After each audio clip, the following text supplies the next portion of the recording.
All right, test, test. Let's try this again, shall we? So amazing. You'll have to see it. Um, I guess that's something I'm gonna have to employ now is trying to restart the entire computer when it's time for me to go live. Anyways, thumbs up the ting. Let's get this Thumbs up the back. team. Let's get it back up live. You know what I'm saying? Sam Lenz is in the chat. We summoned Sam Lenz through the lag that we suffered the first time we tried to go live. So that's good. We're here now.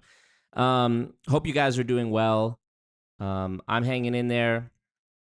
The lawsuits, the lawsuits, the lawsuits. What's fucking new? If I make $30,000 on this stream, I'll be happy. You know, we if I make 30K on this stream, things will be okay.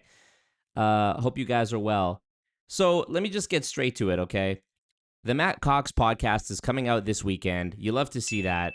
I put out a new multi-level misery video yesterday. You love to see that. I put out a video covering the Patrick Bet-David CoffeeZilla thing a few days ago. And I have another one covering the Patrick Bet-David Mehdi Hassan thing coming up, plus a bunch of other banked content that's filmed. So you love to see it. Plus, never mind the Casa D'Angelo Florida vlog, where I link up with some of the goons like Specs and all the rest of it. So the grind continues. Now, as for the topic of this stream, I'm going to pull up the video on screen here, which you saw in the thumbnail, which is Spencer Cornelia's video. Shout out to Spencer Cornelia, of course, one of the OG, anti-scam YouTube fellows. So here we go. So Spencer Cornelia 2 weeks ago put out this video exposing the $796 million judgment against MLM scammers. Now, it's no secret, and many of my subscribers directly come from my work talking about I Am Academy. In 2021, I released 2 videos about this company. One of them has I think almost 700,000 views. The other has, 300,000 views, I think. And really, the real battle was fought on Instagram. I don't even know how many, maybe around 10 live debates over the course of the first 6 months of 2021, where I was on YouTube, on Instagram Live, debating these people that were defending this company tooth and nail. And it was a level of brainwashed fervor that I have not seen since and that I had not seen before. And I think it's largely because of COVID. To be frank with you, during COVID, people were desperate. They were looking for a way to, they were looking for a way to make money. And when people are vulnerable, as we know, when people are seeking a way out of a vulnerable situation, that's when they're most likely to turn to, the slick talking confidence man who promises them the world on a silver platter, right? So COVID was tough. Okay, here, I think I have too much shit going right now. Hold on, okay. Restart Stream Deck. Here we go. There we go. Okay. Yeah, recession-proof business. Devin knows what's good. Jimmy Moon knows what's good. The debate era live numbers were crazy. Yeah, very true, Sam Lands. I was getting I don't know. I remember one stream in 2021, I had 3,000 people watching live while I debated some girl who was a very low rank in I Am Academy. Now, things happened behind the scenes that I'm still not at liberty to talk about. But by the way, if you have lag, I don't know what to say. I literally have changed no settings. Maybe Sam Lenz knows the secrets to helping me with the lag, because this is something that I've been trying to figure out on this MacBook for 3 years now, on this MacBook Pro, why no matter what settings I put into OBS, I still have lag issues. I don't know if I don't know if that's something that could be diagnosed, but I've tried so much. There are things that happen behind the scenes that I'm still not at liberty to talk about with respect to I Am Academy. So I'm just going to keep it relegated to the things that are public information and public knowledge at this point. For fuck's sakes. No, Devin, it's not the goons. It's me. Early on minutes, and then it'll magically sort itself out.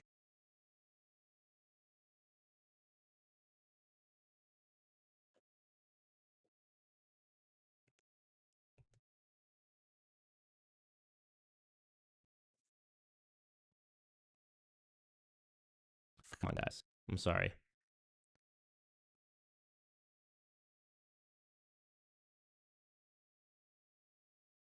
Consider turning down bitrate. All right, here we go. Back to playing this fucking game of turning down the bitrate until it magically decides to fix itself.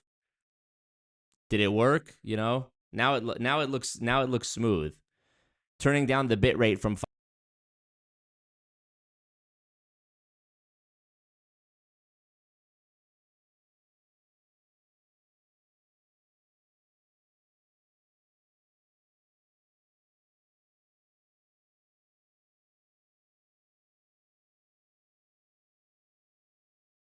5,000 to 4,000. You know what Mac stands for, right? Fix it again, Tony. What? Yeah. Okay. Well, refresh it. It should be good now. Allegedly, knock on wood. And thumbs up the ting, obviously, to help us. Now it's good. Now it's good.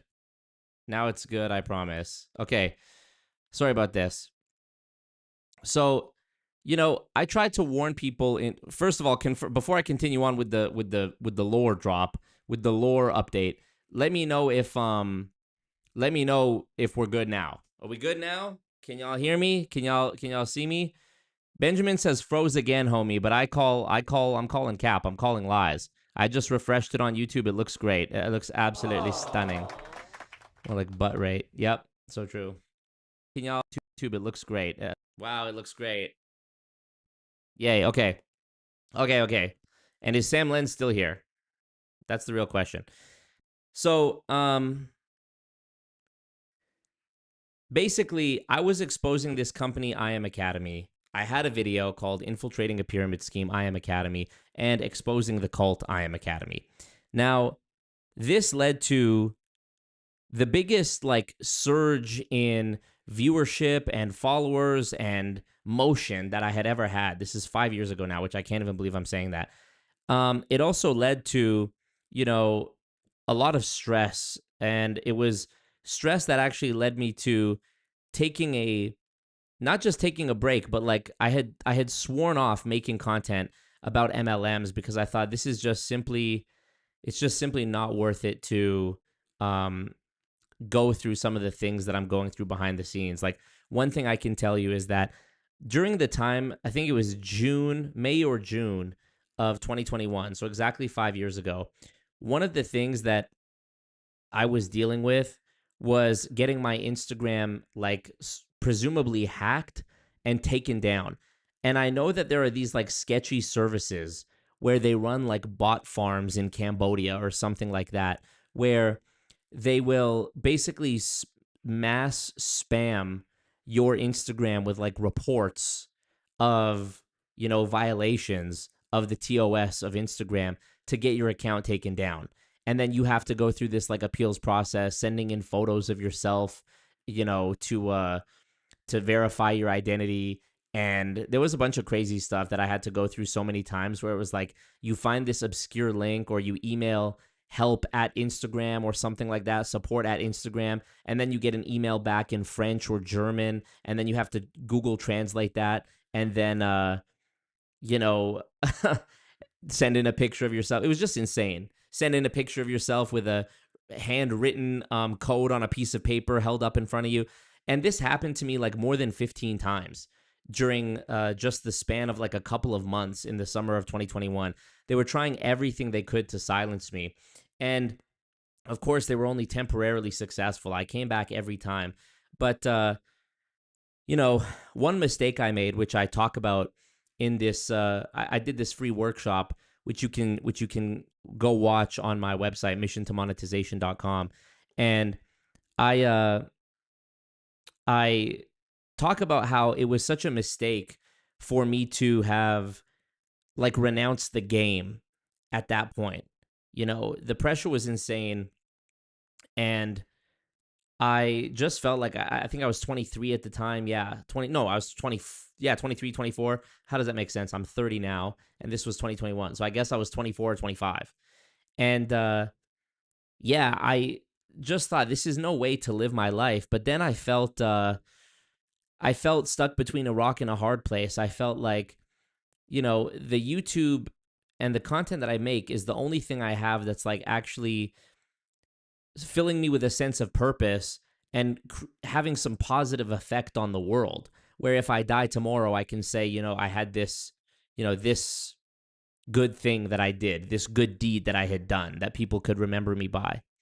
Because I always could have gone and, been successful at whatever I put my mind to, or gotten a job or something like that, gone back to school, got a job, something.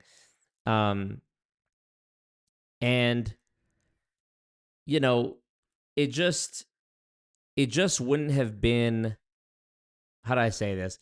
It just wouldn't have been a fulfilling life. And so, first world problems, my steak is too juicy, my lobster is too buttery, but I this was important to me as somebody who had experienced the pain of having a best friend who had joined an MLM and been brainwashed, in my opinion, by this ideology of new age law of attraction mindset manifestation nonsense. And as the end of 2022 came around and I had been dabbling in, don't get me wrong, I was still being creative like nobody's business. I was still streaming 3 times a week.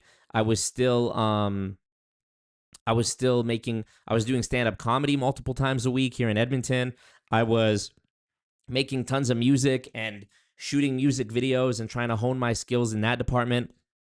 And it's crazy because even while I was on this hiatus, even while I was actively telling people to unfollow me and unsubscribe from my work if they were looking for more content about scams, I still got new messages pretty much every day, almost every day, emails, DMs, comments of people asking me for help. What do I say to this person? Can you look at this? Can you look into this company, et cetera, et cetera? And it was just, I felt it was like in one of those like war movies where Rambo is like out in the forest and the helicopter and the United States Army guy comes down and is like, we need you for one more, son. It was like one of them type jaunts. So, I came back into the game in beginning of 2023 and I thought, you know what?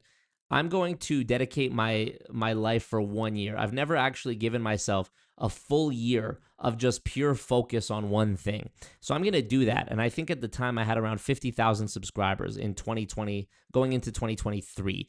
And I was like, I'm just going to hone in on the MLM scam content for a year and see what happens. And, that, surprise, surprise, turned out to be the biggest year that I had up until that point on YouTube. The most growth, the most viewership, the most motion, even more than when I was making the videos about I Am Academy and going hard at I Am Academy. So one thing that I think, yeah, I mean, the case is over, right? The lawsuit's done.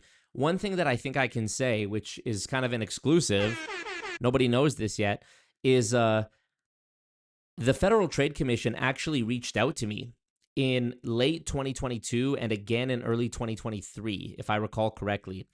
And it was 2 staff attorneys from the Federal Trade Commission who wanted to get on like a Zoom call with me.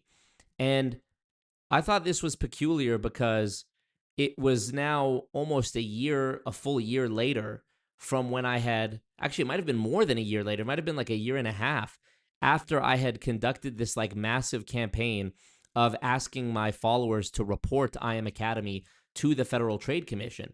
Now, finally, more than a year later, the Federal Trade Commission is reaching out to me and they were asking me if I could provide them information and, evidence essentially that I had of their conduct in the company, screenshots, screen recordings. Like I had quite the repository, quite the library of, screenshots and screen recordings of people in the company at a high level, high ranking people in the company, making these deceptive claims that violated their own social media policies that was published in their social media handbook. So I provided the FTC with everything after that first call. Then we did another call. I don't even remember what we talked about on it. It was something related to IM. And then yeah, it was silence for the next like 2 years. More than 2 years, maybe 2.5 years. And then last May, the news came out that I Am Academy had officially been sued by the Federal Trade Commission. And there was a I believe there was let me pull it up. FTC, IM Academy, 2025. Here we go.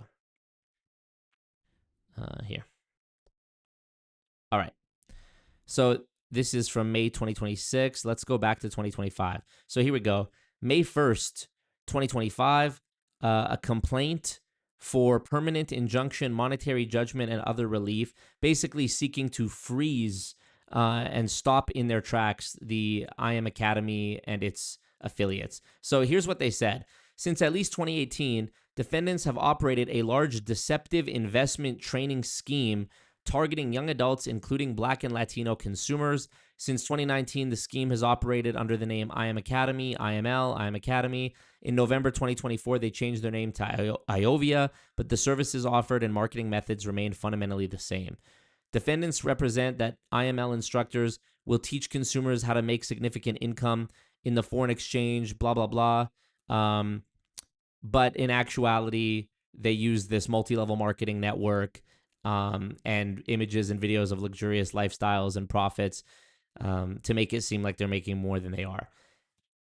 Of course, and I've talked about this before to no end with other companies, the FTC stops short of using the word pyramid. The word pyramid doesn't appear anywhere, and what their focus was simply deceptive earnings claims. And they did call IM Academy a scam. They did use the word scam, but it wasn't with respect to the multi-level marketing model, and it wasn't with respect to operating an illegal pyramid scheme. It was deceptive earnings claims that were contrary to the actual amounts that people made or were likely to make by being involved with the company. So I thought this was huge, you know. On the one hand, I'm thinking, okay, 2021 was the peak of the content being made about this company. And that was, you know, the charge was being led by me at that time. And you also had like Vice, who put out a video 2 years ago, 500,000 views, called "The Trading Cult Separating Children from Their Families, Cowboy Kings of Crypto," May 2024, so 2 years ago. And then you had Bloomberg Business. Bloomberg released a video, 1.2 million views 11 months ago. This video was called "How a Trading Academy Ruined Thousands of Young People's Lives. Bloomberg Investigates." And the first line of the description, IM Academy sold a dream of financial freedom. Both of these videos used clips from my original pieces about IM Academy. And, you know, I will say I was critical. I was in touch with the journalist who was in charge of this Bloomberg piece, and, you know, nothing bad to say about her. All love and respect to her. But this piece of media here suffers greatly, specifically when it comes to this guy here, Troy Dooley. The inclusion of Troy Dooley massively undercut the accuracy and legitimacy of this report, in my opinion. And, you know, you guys can go and Google Troy Dooley if you want to understand why that is. But he was brought in on this video as sort of like a consultant who would, you know, there was interviews with him talking to the camera about how, oh yeah, you know, I had warned Chris Terry that that they needed to be more careful about compliance, and I've been in this industry a long time. And to me, it was sort of like a limited hangout, if I'm using that term correctly, where a partial hangout. Let's see if I'm using this term correctly. A limited hangout is spy jargon for a favorite and frequently used gimmick of professionals. When their veil of secrecy is shredded and they can no longer rely on a phony cover story, they admit some of the truth while still managing to withhold the key and damaging facts in the case. Yes, so in my opinion, I think that's an accurate statement for what was being done here via the inclusion of Troy Dooley as this seemingly level-headed, objective observer of what was going on in the company. And this is not the case, in my opinion. They would have been much better off talking to somebody like Robert Fitzpatrick or even me, about the company at this time. So, the effects of I Am Academy are still felt today. I still get DMs of people telling me they were in I Am Academy back when. John Reardon in the chat saying, my wife still thinks I Am, Iovia, and Zinrai are not pyramid schemes. It's just a study group, which that's a new one I haven't heard. I told you guys the story one time on stream about how when I was in Thailand in 2024, a guy came up to me at the gym and said, "You're Marco, right?" And I said, "Yeah." And he said, "I used to hate your guts." And I was like, "Oh, okay." And he's like, "Yeah, I was in I Am Academy and I lost $30,000 or something like that." And I thought you were like the bad guy. You were the boogeyman. I even just recently, the barber that I went to just recently told me that in 2020, when I made my video about ACN, that he was in ACN in Edmonton and that he saw my videos and that's what caused him to leave. But that he was around during that time when, everybody in ACN was like sharing my video around and watching my video about ACN and like renouncing me as the devil type of thing. It's really interesting, and it's very beautiful as well, years on, to have relationships or just even meet people who can tell me these stories of like, I was in this thing being scammed and then your video came out and I learned better. Even to this day, me and Fidel are still great friends. We still talk almost every day. So, I'm very proud of that. But when the news came that I Am Academy was being sued by the FTC, it was a double-edged sword. It was bittersweet because the wheels of justice turn very slowly. And then when it comes to justice, I think there's even a debate to be had there because the FTC, you might not know this, but the FTC can't put anyone in jail.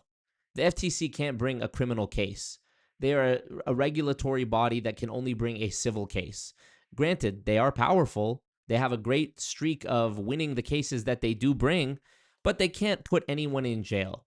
And this is like a point of confusion for me.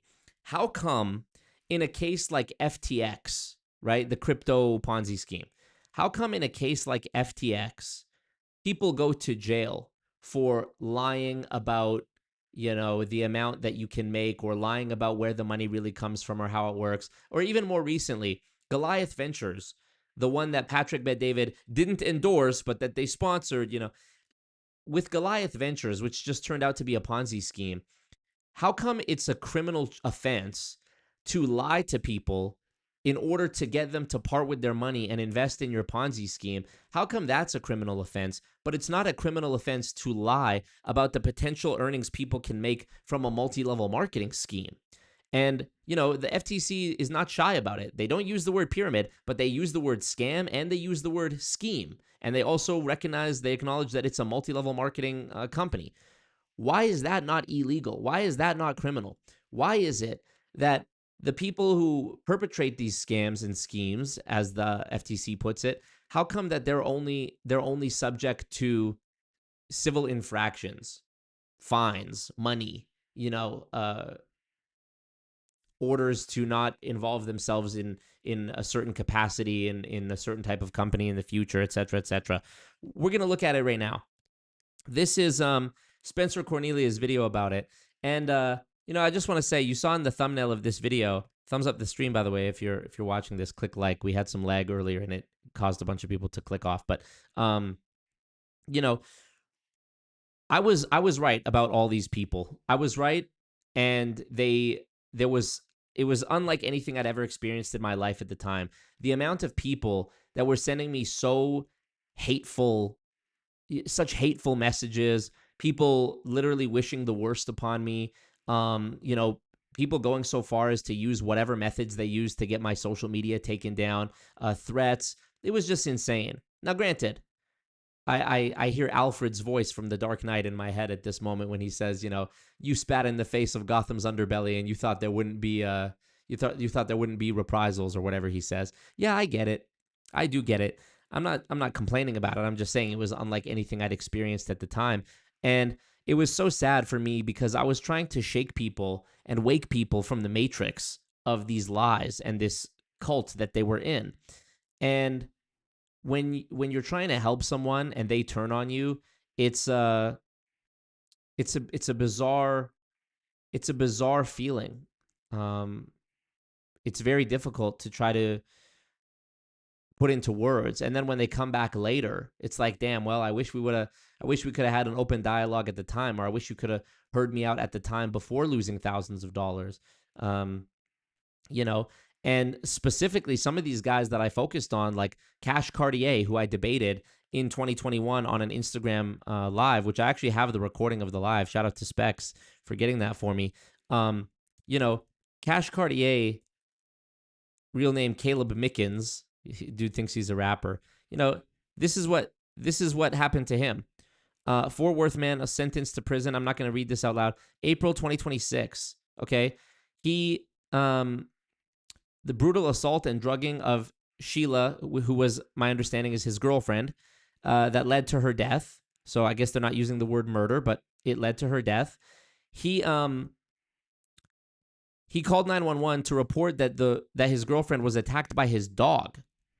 The dog was taken and euthanized by animal control, but later determined to have nothing to do with Miss Cuevas' injuries and death.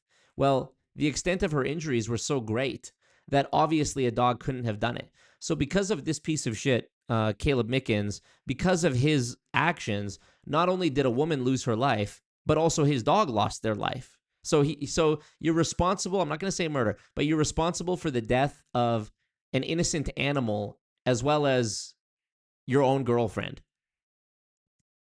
You know, you're a piece of shit. Let's see. Sentenced to 40 years in prison. Oops. This is what he looked like more or less at the time when I debated him. And let's see what he looks like now. Where's his new mugshot? Oh, did I see a YouTube? Hold on a second. Did I see a YouTube video there too?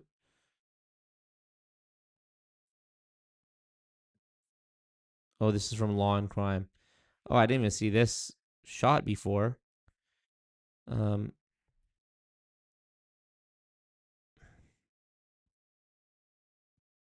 Where's his new mugshot? I have it on my phone. I might have to actually pull it up. But needless to say, he doesn't look like this anymore. Is this it? No. Okay. I'll have to pull it up. But he's extremely fat now. He looks awful. Yeah, like it was actually stunning to see how big and inflated he got. And then there was also Austin Godsey. You know, Austin Godsey is one of these guys, so ultimate cringe lord. You know, ultimate cringe lord.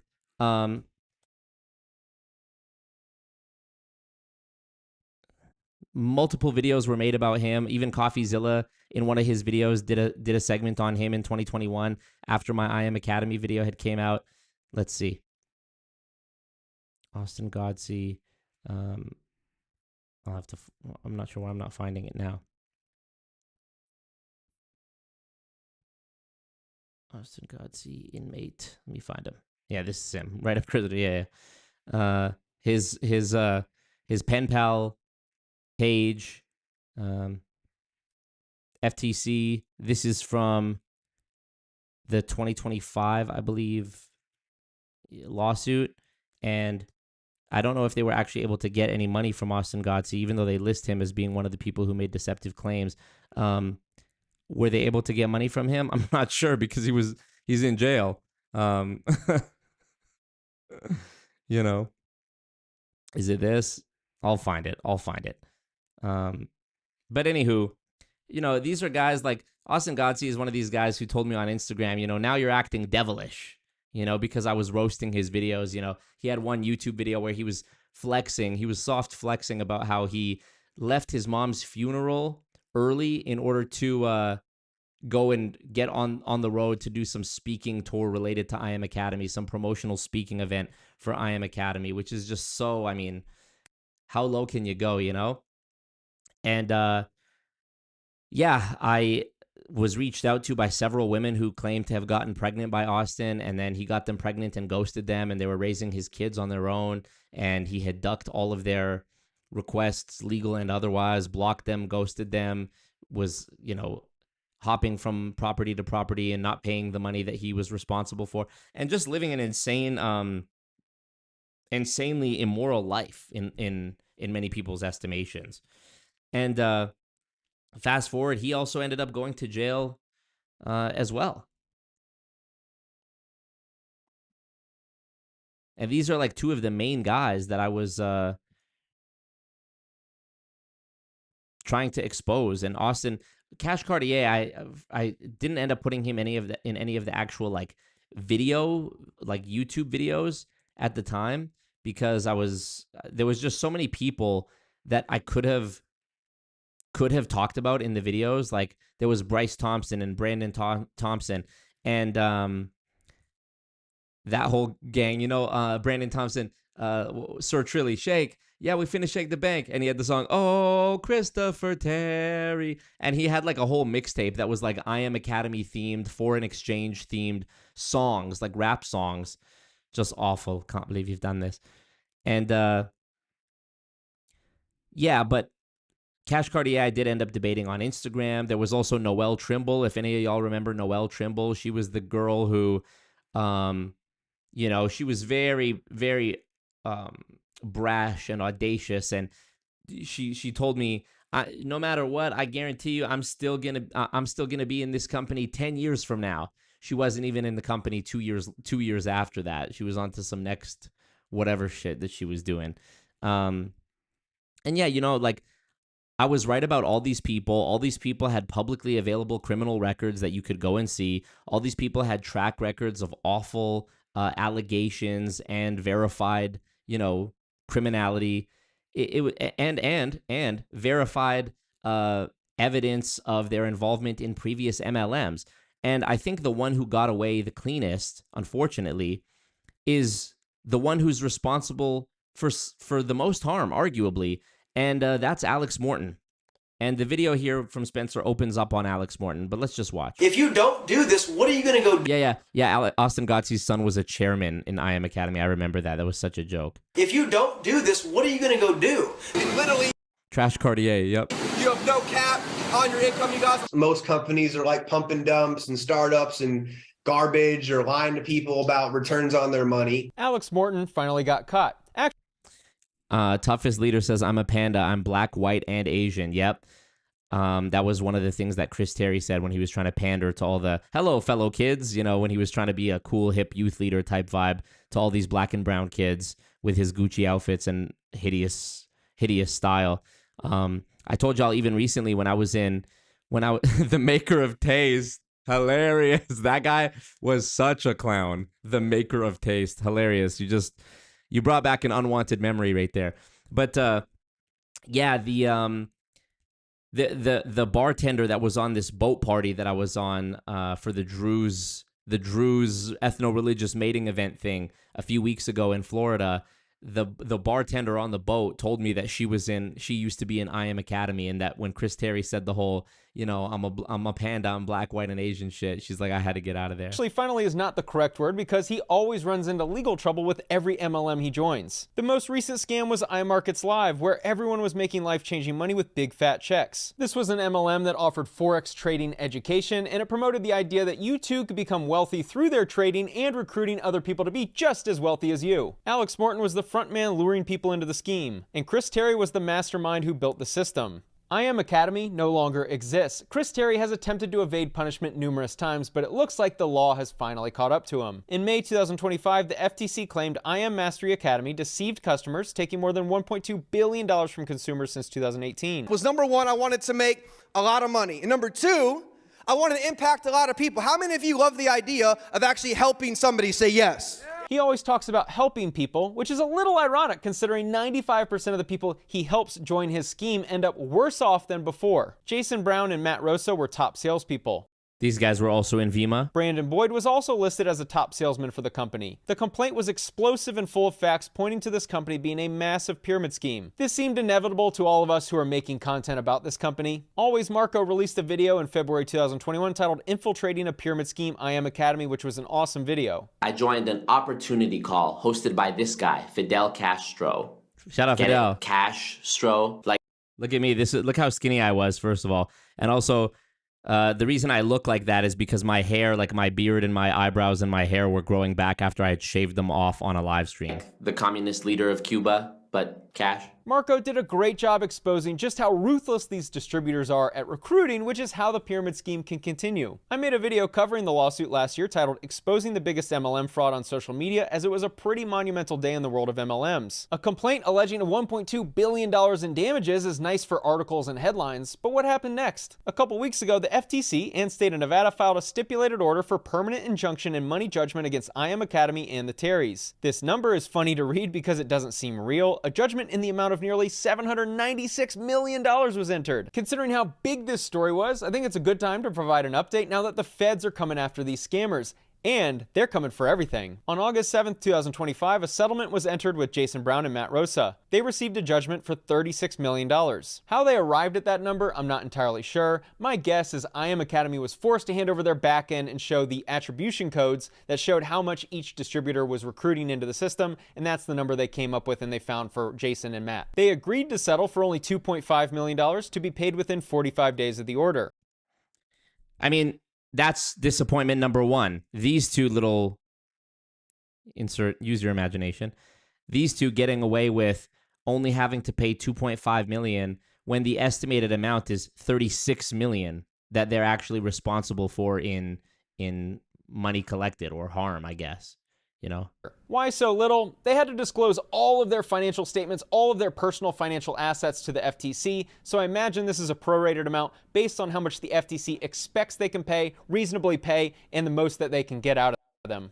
I also wonder why David Imonitie was suspiciously not included in this, because he was one of the most notorious members of this as well, in my opinion. A judgment is just the court document, so a $36 million judgment is nice and all, but if they can actually only pay $2.5 million, if that's all the money they have, well then that's what you should settle for because that's all you're going to get anyway. There is a clause for the suspension of the judgment to be lifted. Basically, if they pay the $2.5 million within a few weeks and agree to the other terms, which we'll get to in a second, then it'll suspend the judgment of $36 million, meaning the FTC will never collect on that difference of 30-something million. The terms are if the court finds that settling defendant failed to disclose any material asset, materially misstated the value of any asset, or made any other material misstatement or omission in the financial representations identified above. Which are basically, hey guys, can't make any more income claims, you can't make any misleading statements about a product or service, and you can't mislead about the performance of any product. Helping people is the best. You know, I'm here today at 29 years old. I'm not getting paid to be here. I'm here because I want to help people. Like if I do this for 30 minutes and one of you leaves this weekend and makes a decision and changes your life and becomes a multi-millionaire and starts the charity and starts the fundraiser that you want to start, my mission is complete, right? Spoiler alert, that never happened for anybody who he recruited. As you can probably guess, no new recruit ends up becoming a multimillionaire. It's only the people who start in the business. Alex was absolutely paid to be there, so don't listen to him. It might not have been a direct speaking fee, but this guy is not traveling for free and not doing this for free. What up, Reborn? $1.2 billion, Kay. Yep. He recruits people into a scheme. That's ultimately how he makes money. The cost was between $100 and $500 to sign up. IML automatically renewed their membership, charging between $100 and $400 every 4 weeks, continuing until the customer canceled the auto renewal. There's also another clever reason behind that as well, which I'm pretty sure I explained, if not in one of the videos, then in one of the live streams or Instagram posts for sure, which somebody pointed out to me, which is that if you charge people every 4 weeks, so every 28 days, then 365 days divided by 28 days, like if I say we're going to charge you every 4 weeks, in your mind you would think that's once a month, right? Because there's 4 weeks in a month. But if you actually take the number 365 and you divide it by 28 days, you actually end up getting 13. So you see the trick here is that in a 12-month span, they're actually extracting 13 payments from you because they're charging you every 4 weeks and not once a month. So just wording it every 4 weeks and not once per month allows them to get an extra few $100 out of you for the year, which is another thing that I just thought was slimy. 60% of the customers dropped off within a month, and 90% dropped the service within 6 months. You may think that people may have stopped paying for the service because they learned how to trade, so why stay and pay if you already know how to trade? That would make sense if they were actually making money trading. The numbers show that 95% of people made $5,000 or less, and we can assume that a majority of the people in the top income brackets were the first recruiters. All the data shows no one was making money, yet they signed up because they believed this was an easier path to becoming a multimillionaire and starting charities like that guy Alex Morton said. There's a young man in here in the back named Julian. He's younger than me, and he's made millions and millions of dollars with me, and he will tell you when he was broke and he had no money, he wrote down his goals. I wonder if it's this one guy, Julian Thorne, who was challenging me to a debate on Instagram in 2021, who then ultimately never showed up, if I recall correctly, and was a total bitch online. 0.1%, or less than 2 people out of every 1,000 made 6 figures with the company. 99.23% of people made under $25,000. To be fair, the directions were a little unclear. Maybe their goals were to make less than minimum wage. Maybe their goals were to cause financial catastrophe to everyone in their downline. I'm going to teach you not what I read out of some book. I'm going to teach you what's allowed me to be completely financially independent and help a lot of people do the exact same thing. The promoters in these MLMs ultimately get in trouble because all of their sales pitches and claims are misleading and they aren't accurate about the outcomes. The income disclosure chart is so important because no one would sign up if they knew that this was the outcome. By the way, something that Spencer is not fully explaining here, which I will do now, is he's actually being really gracious by just taking those bottom 3 layers and totaling it up to 94.38% of people losing money. So you can see that the median earnings of these bottom 3 rows are $2,500, $800, and $137. Well, we don't know, and there's no way to know materially, specifically, how much money those people spent. If they said that they were in it for 3 months and each, they paid the $350 or however much it was as the initial sign up, and then $100 a month continually for 3 months or whatever it was, you'd think, okay, they only lost or invested around $500. So maybe the people who made a median earnings over the 12 months actually still came out up $300. But you're not factoring in other things that they might have bought. Tickets to events, which I know when I was covering the IM Miami event that they had in 2021 where DaBaby performed, they had people sleeping on beach chairs outside like the Airbnb. There was like tons of people sleeping on the floor in an Airbnb, or people spending their last dollar to go get a hotel, or people sleeping in cars and just like to try to make it to this event. Is just insane. To go hear, idiots like Matt Rosa get up there and read motivational quotes off of his phone. And like, was anyone really that big a fan of DaBaby in 2021 that they were willing to sleep on a pool chair outside of a Airbnb? Come on. These people were, completely indoctrinated in my experience, in my opinion. There was the videos like Drewski did the skit about them.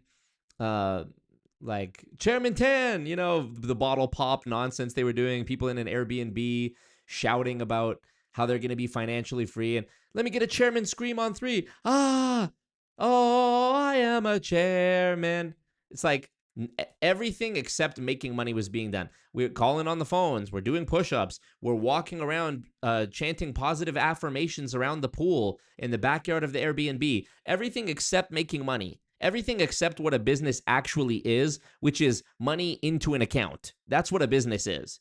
A business is not a logo or a mantra or a business card or your tax registration number.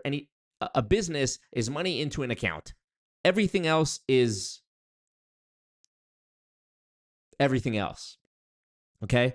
So what I'm trying to point out here is that 94% of people losing money seems bad, but it's virtually everyone. When you factor in the people who are at the top making money, they're usually the same people from last year. Also, we don't know how much these people are spending. A trip to go from New York, where a lot of these people were, to Miami, the flight, the Uber, the hotel, the Airbnb, the food, the miscellaneous costs, the ticket to the event, merchandise. Some of these people, the Trade House team, the walking ATMs, there was the one that was called like SBC or something. People were getting tattoos of this shit. The tattoo cost, all the stuff that they were buying and all the merch they were selling and whatever else, people were spending more than just what the company actually mandated for their involvement. Alex Morton and the other promoters rely on a vulnerable audience who don't know the outcomes of joining MLMs. MLM influencers are like pests. Today's sponsor, Pesty, is a DIY to help innocent. He's very 10% off your first order. Alex is a textbook con man. He acts innocent. He's very charismatic. He is financially successful, and he claims to be doing this to help people. But let's analyze his behavior. You see, 28 months ago, when I got involved in my current company, and I asked the opinions on that current company to a lot of mentors and a lot of people I respected, 99% of them said, you're absolutely crazy, you're nuts, it's not gonna work. If you go there, your career's probably over. Note the sign behind him, the GoPro network marketing logo. That is Eric Worre's brand. Eric Worre, the infamous, tools seller, book seller, MLM advocate, interviewer, influencer, shyster, grifter, con man, who, loves this industry, loves supporting these pieces of shit like Alex Morton. I focus on Alex more than the other promoters because he's the most Julian Kushner. Okay, yeah, I remember him. popular and brings more people into these schemes, but it's because after each MLM, he runs into legal trouble and then brings Probably over. I focus on Alex more than the other promoters because he's the most popular and brings more people into these schemes, but it's because after each MLM, he runs into legal trouble and then runs off to another MLM just to get into more legal trouble. If you all stood up and said, I don't want to do it, and one guy stood up and said, you know what, help me get to 100 grand a year, and the next 8 months, dude, my job's done here. So if you want to know how to make an extra 1,000, 2,000, 3,000, 6,000, and even 10,000 bucks in the next 13, 14 days, guys, message us here. Anyone that wants to, I'm going to make sure they become millionaires than I market side. Alex began in Vemma back in the early 2010s and was pitching to small groups of people in their living rooms. So we're moving faster, we're moving quicker, guys. We're really helping a lot of people change their life financially, guys. And tonight for the next, I'm gonna talk for 16 minutes, dude. He's been recruiting into MLMs ever since. His pitch is always the same. It's always about helping people. It's always about how much money he's made. This huge opportunity that you just can't miss out. And all those people over there, they're gonna be stuck getting jobs, but that's not for you. Every single MLM income disclosure chart looks like this, where effectively no newly recruited member makes money, but he never seemed to talk about this. I just hit Royal Ambassador in Vemma, which is now like $60,000 a month. It's $1 million a year. By October, I'm on pace to be at 100 grand a month. One of the main reasons why these promoters constantly get in trouble is they spend so much of their energy on recruiting people into this opportunity and how much money can be made. Very little of their energy is spent on retail sales. When you only focus on recruiting and not sales of the product, that, my friends, is a pyramid scheme. People often ask me, who do you think is the worst of the worst in the entire MLM apparatus? And I always say that I think it's Alex Morton, because he's been in it from such a young age, and he's still relatively young. I think he's only like 36 or 37. And the harm that he has yet to do is literally incalculable, because he's been able to make it through, his career blemish-free, or rather consequence-free. Let me say this again.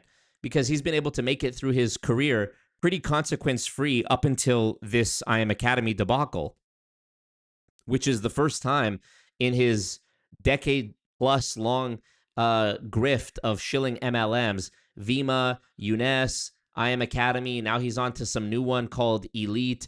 Between I Am Academy and Elite, he was in one called Gifu. You can't make this shit up. And the amount of financial harm that he's caused directly or indirectly because of his MLM promotional efforts it's probably impossible to calculate, like literally impossible to calculate.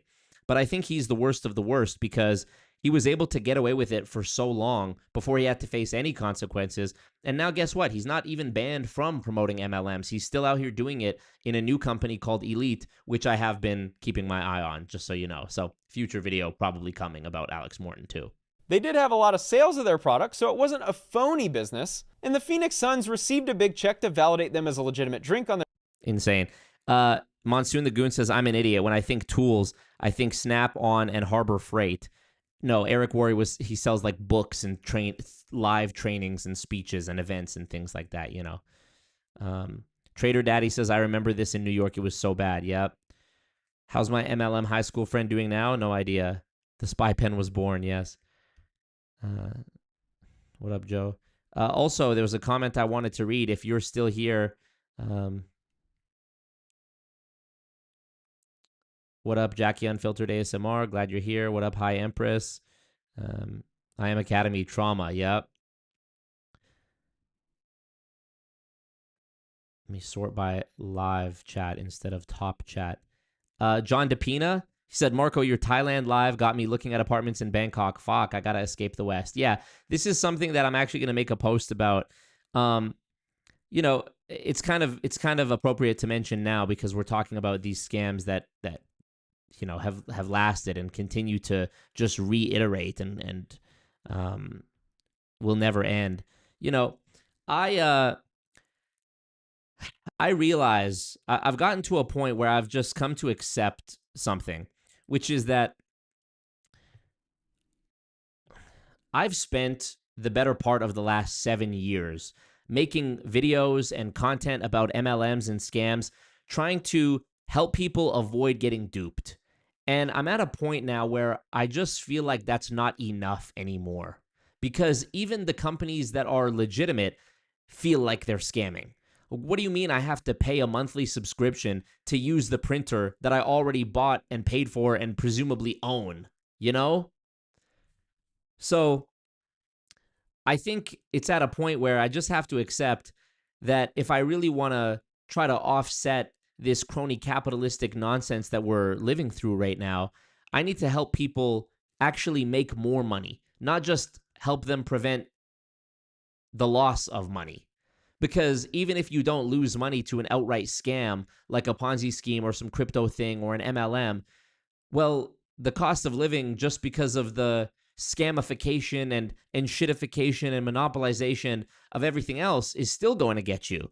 So really, I think my efforts are better focused on trying to help people make more money so that they're not squeezed as much by the increasing costs of subscription and even just needing a subscription for things, you know?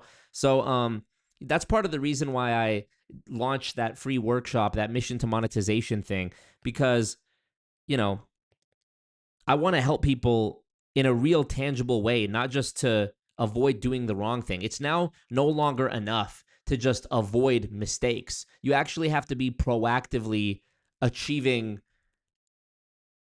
disproportionate success in order to make money faster than it's pulled away from you. And even this I resisted for a long time because by me offering something that's teaching people how to make more money, now I'm also competing with the people who I warn about. I always say, don't listen to the people online that are telling you they're going to teach you how to make more money because most of them are lying to you. Most of them are selling you something that is the actual thing that made them rich, not the thing they're claiming to teach you how to do. Well, unfortunately, I don't have one of those things. All I know how to do through 7 years of trial and error and learning is making content. And, you know, I have a proven track record of that. You don't have to take my word for it. I've been a full-time content creator since 2019. And I do think I have a lot of knowledge on the topic.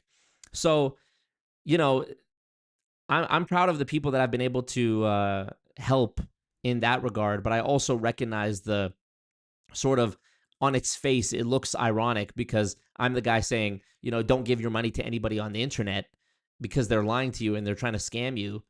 But I'm obviously not doing that. So it's tough. It's just like, you know, I would have never had a problem with the concept of people like selling courses and things like that in the past. It's just that the internet has become so saturated with just some 21-year-old kid with no life experience being like, I'm going to teach you how to make six figures. And then he actually does end up making six figures, but it's not because he actually had a skill that was making him six figures. It's because he convinced enough people that he was making six figures to give him money so that they could make six figures, that now he's actually making six figures.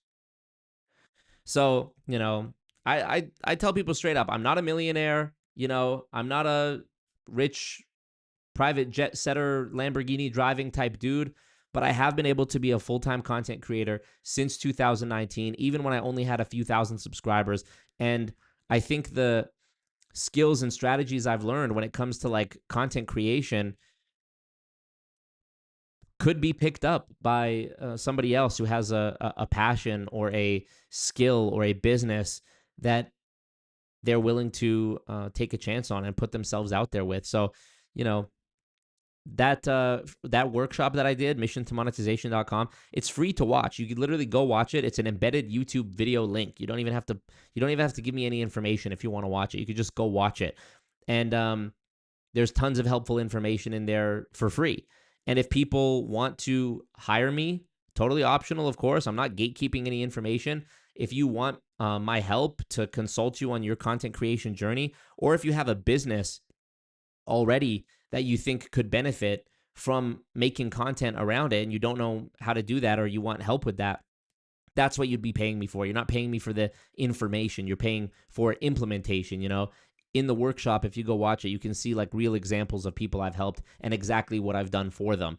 So yeah, you know, I just feel like that's the natural progression, and that's what needs to happen, because it's just simply not enough anymore to be like, hey guys, this thing's going to take your money deceptively. Well, guess what?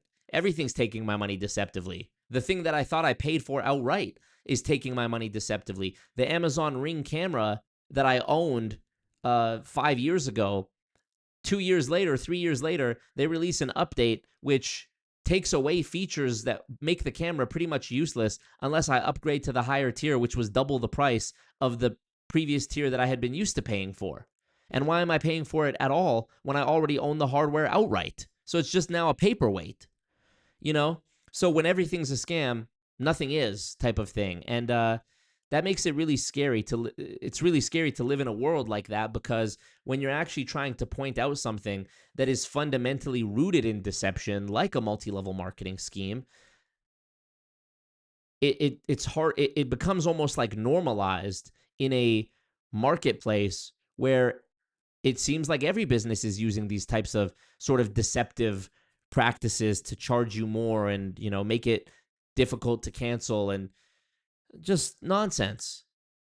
So yeah, Clint says, I was watching the workshop vid for almost an hour. I got to finish it. Yeah, I mean, isn't that a testament to it? It's an hour and a half of free game. The last chapter, which is all about money. But yeah, you know, honestly, I asked ChatGPT once I put my like slides and my script for the workshop into ChatGPT. ChatGPT was like, you could charge thousands of dollars for this information that you're putting in this workshop, compared to like other content creator courses. This workshop is like worth thousands of dollars. And I was like, I'm gonna put it out for free. Bad Businessman of the Year award right here.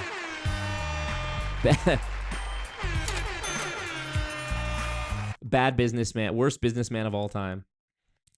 Marco, when he learns that he could make $1,000, but then he turns around and he sees the option of putting it out for free.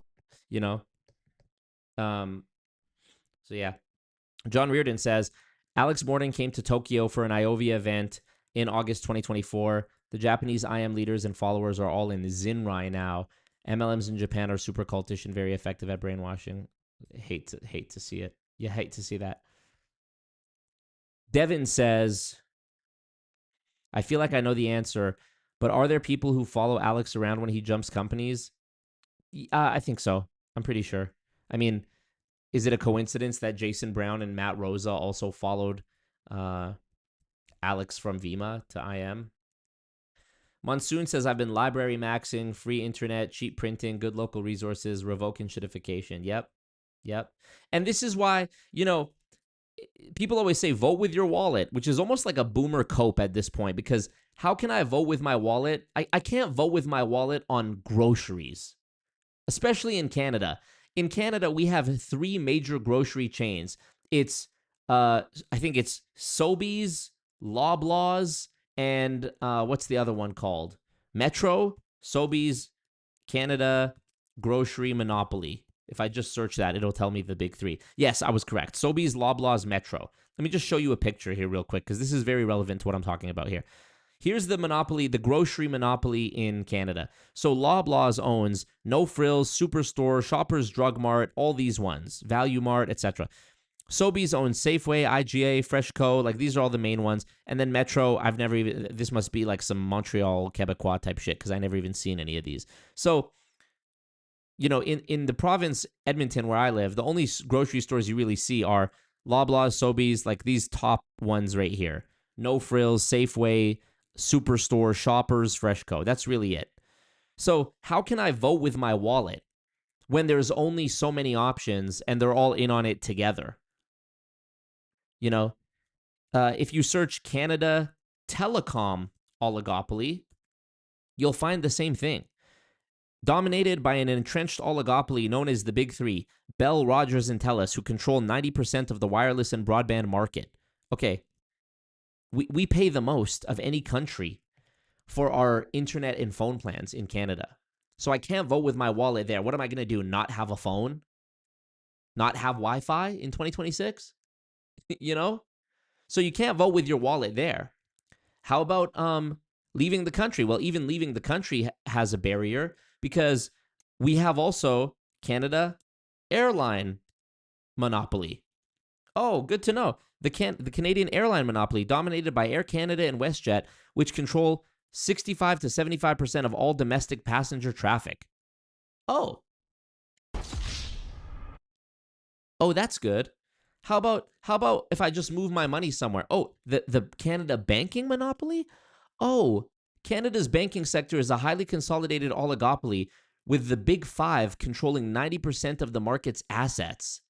Oh, this structure results in high barriers to entry, high fees, and limited choices for everyday consumers. Oh, yay. Yay, I'm stuck. Yay, I'll never own a home. Yay, the prices for homes and even renting continue to increase because aside from all those other issues, the government insists on importing people from other countries where we don't have the resources or the infrastructure or the housing to accommodate all of them, which of course leads to a bidding war on dog shit properties and leads to situations like in Brampton, Ontario, where you have 20 student visa immigrants from India sharing a one-bedroom, basement suite. Brampton, basement, overcrowding. Let me just Google that and see if it says. Severe systemic crisis driven by the housing shortage and a large influx of international students. Bylaw officers have discovered as many as 25 people crammed into a single basement. Unscrupulous landlords exploit these conditions for massive financial gain. Yay! Yay, I'm in hell. Yay. So this is why I'm so passionate about teaching people how to make money through content and then leave. You want help getting your visa? Go to alwaysmarcomerch.com right now and book a call with me. Book a 30-minute call. Book a 1-hour call. Where's the button? There. I just did one of these the other day, by the way. I did a 30-minute call the other day for somebody who had seen my stream about Thailand. And you know what? Shame on me for not posting any of the content that I've gotten from Thailand, Malaysia, Japan, Indonesia. I'm forgetting another one. I forget over the past 2 years because we don't have to live like this, you guys. Truly, we don't have to live like this. So, yeah. It's just simply not enough anymore for me to be like, by the way, guys, it's a mathematically impossible endless chain proposition that the MLMs want you to get into, and you'll never make money doing that. I'm saying this to a generation of kids who are looking at the fact that grocery bread, Canada, bread, price fixing, class action. Here, $500 million Loblaw class action settlement for bread price fixing is currently in its distribution phase, which began in May 2026. The deadline to file a claim has passed. So you're going to get between $24 and $50 if you bought bread, wait for it, between the years, it's like the years 2001 and 2025 or something nonsense like that. Here, bread price fixing in Canada. Let's see. Okay, from 2001 to 2015, the Competition Bureau of Canada alleged that 7 Canadian bread companies committed indictable offenses termed the Great Canadian Bread Price Fixing Scandal. So let me ask you, in 14 years, maybe more, because some sources state the price fixing continued to 2017, but let's call it 14 years. In 14 years of price fixing bread, do you think these companies maybe made more than $25 million?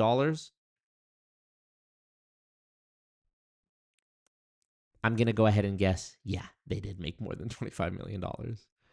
So here we are, however many years later, 2 decades later, if I'm not mistaken, and we're talking about it's the same bread price fixing scandal that they're paying out now.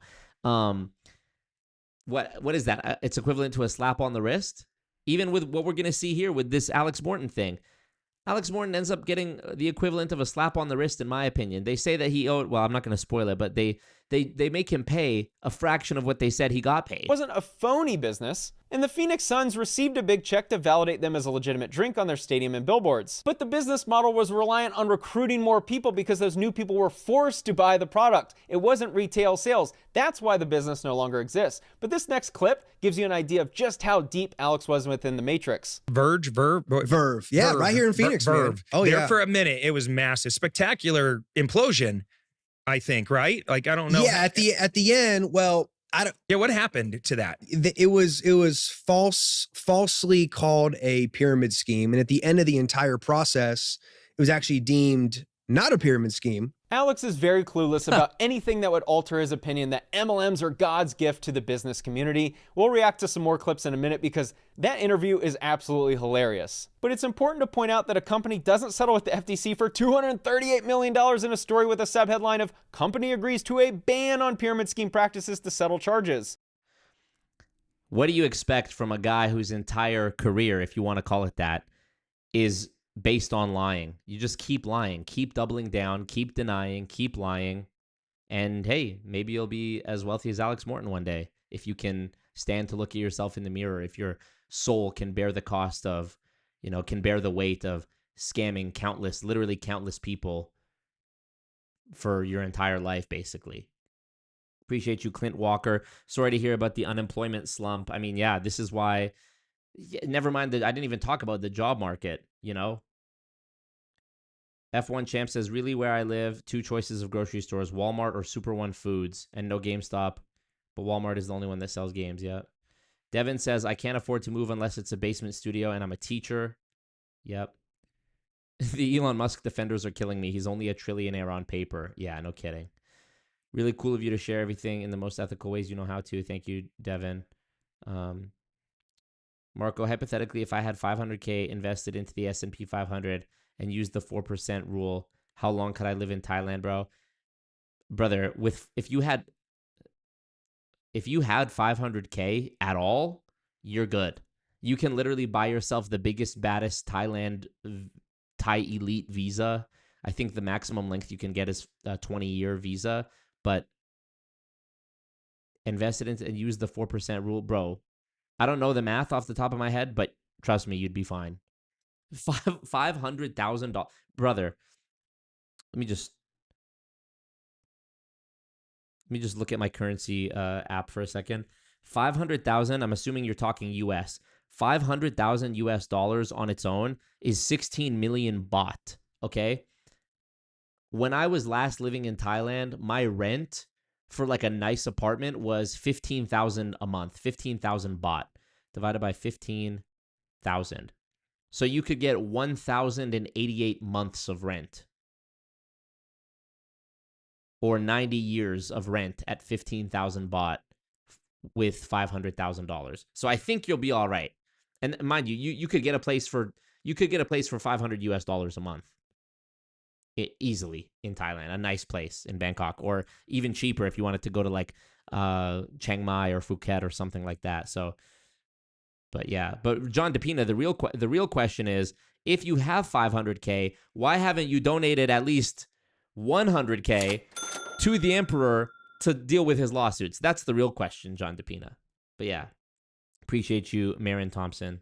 All right, let's continue with this. It was so bad that the company and both founders agreed to essentially never participate in another MLM again, since the clause here is what every MLM business model looks like. There should be consequences to that. There should be. Like, if we're gonna, come in and hijack somebody's business like that, and Does a $238 million settlement sound like an admission of innocence? There was no hijacking here. When you build a pyramid scheme and it gets large enough, the FTC will come knocking. yeah, Right? It's just insane. I really think the world doesn't want people to be financially independent and free. Absolute comical statement by the con man. My favorite part of the Vima settlement was that the FTC actually was not the reason for the business shutting down. Vima was hitting larger and larger sales numbers every month, which looked great. However, these sales numbers were artificial because they were forcing new recruits.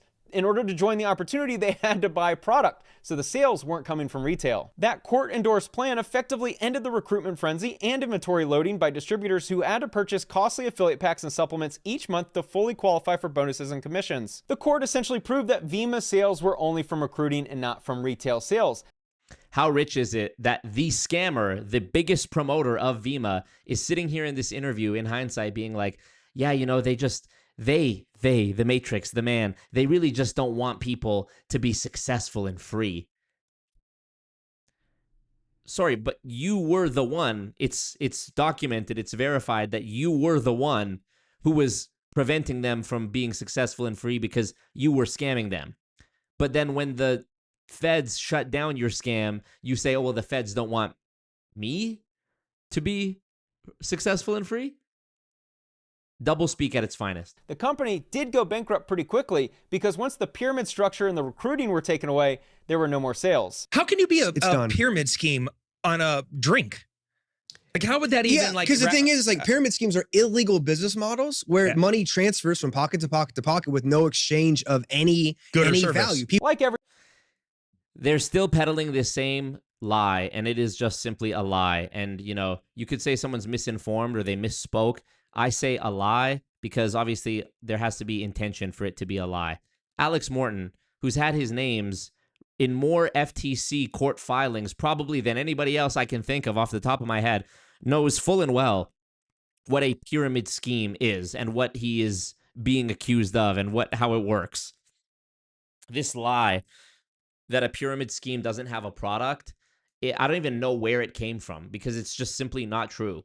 Pyramid schemes can absolutely have products, and they do. Every MLM that has been shut down by the FTC for pyramid practices or pyramid allegations, they all had products, okay? every other person with MLM, they have very little understanding of what a pyramid scheme is when a majority of the money is made from recruiting and those new recruits. Marin Thompson asks, how much would I need to save up in order to live in Thailand or Vietnam for a few months or so? Okay, well, first assumption here is that you're spending in US dollars because it's significantly more than Canadian dollars.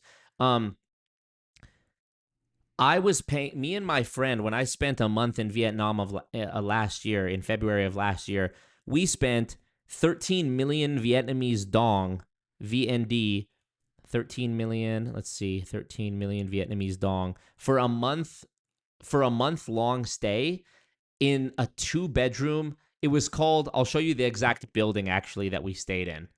Let me just, sorry to take a detour from the IM Academy thing here, but just bear with me. I'll put chapter markers. Okay. So this is where we stayed. I actually have a video on YouTube. My friend Franz, I filmed this video, and we actually made a vlog here at this place that we stayed in Vietnam. By the way, if you want some more Always Marco content, go to Franz's channel, subscribe to him, and go watch all his videos because all his videos from the first one up until like this year, I filmed all of them and I'm in all of them. Wow, Franz. Not bad. Want to show us around your place? What are you talking about, bro? I'm not living here. I'm living here. Look at this fucking Hello, place. guys. This place is insane. So this place was called Leo Mansion. Okay, I took all these shots. This is me filming all of this. An absolutely absurd place. He says We $948. pay for 1 month, 24 million dong. Oh, 24 million. Why did I think it was? Is that? Are you sure, Franz? I thought it was 13 million. Okay. I guess 13 million would have been maybe my half. Okay, 24 million dong. Is not as of today is $900 US. So we split that for a month for a full month at this insane place. So mind you, we could have got a place that was not this swanky, insane place. Look at this. We could have got a normal, regular place without all these bells and whistles for half of that. So him and I could have split, what, $250 for the entire month. It can't get better. Oh, shit. Sorry, guys. I was just taking a little break. I mean, it's so Oh, yeah, you guys remember we did a couple streams here. hard to avoid it when you have this beautiful chair. Let me show you the rest of this place. Let's come to my bedroom. And what we usually say, here's where the magic happens. I miss Friends so much, bro. My Swedish angel, my Swedish bodyguard. I mean, it was just an amazing... Granted, the city of Da Nang, I was not a fan of the city. Here comes my scene. Here we go. I mean, every king needs to sit on his throne. But I'm gonna do some business. I'll see you guys later. All right, guys, while Franz is using the bathroom, I thought I'd take a minute to show you the big boss room. Come with me. Take a look around. Feast your eyes. Such a great room. Such an amazing room. One of the best rooms, frankly. Nobody knows hotel rooms like me. It's so true. Look at that chandelier. I go to sleep looking up at this chandelier, imagining if this fell on me, the money I would make from the lawsuit. Come with me to check out the bathroom. You can see some of the products that the Emperor uses right here. These are top secret. I'm gonna blur this out, actually. It's just hilarious. Just are the two places. Just having all fun. Of the hate comments that I got. Yep, you got it with the This place. Here. You got it, Devin, with the Trump hand. You remember? I mean, there was a gym. There was a nice rooftop view. There was a pool. Let me see. Did we get to the pool here? Yeah. Pool, as I do every day. This is an incredible. I mean, it was just an insane. I mean, this is what I mean. The Western propaganda. Listen to me. The Western propaganda that makes you think America is the best place because Spider-Man is from New York and the Ninja Turtles are from New York.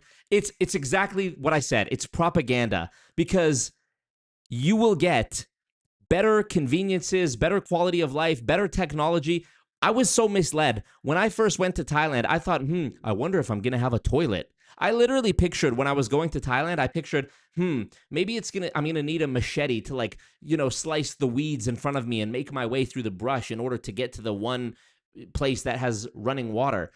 My building in Thailand had 24-hour security guards at the front.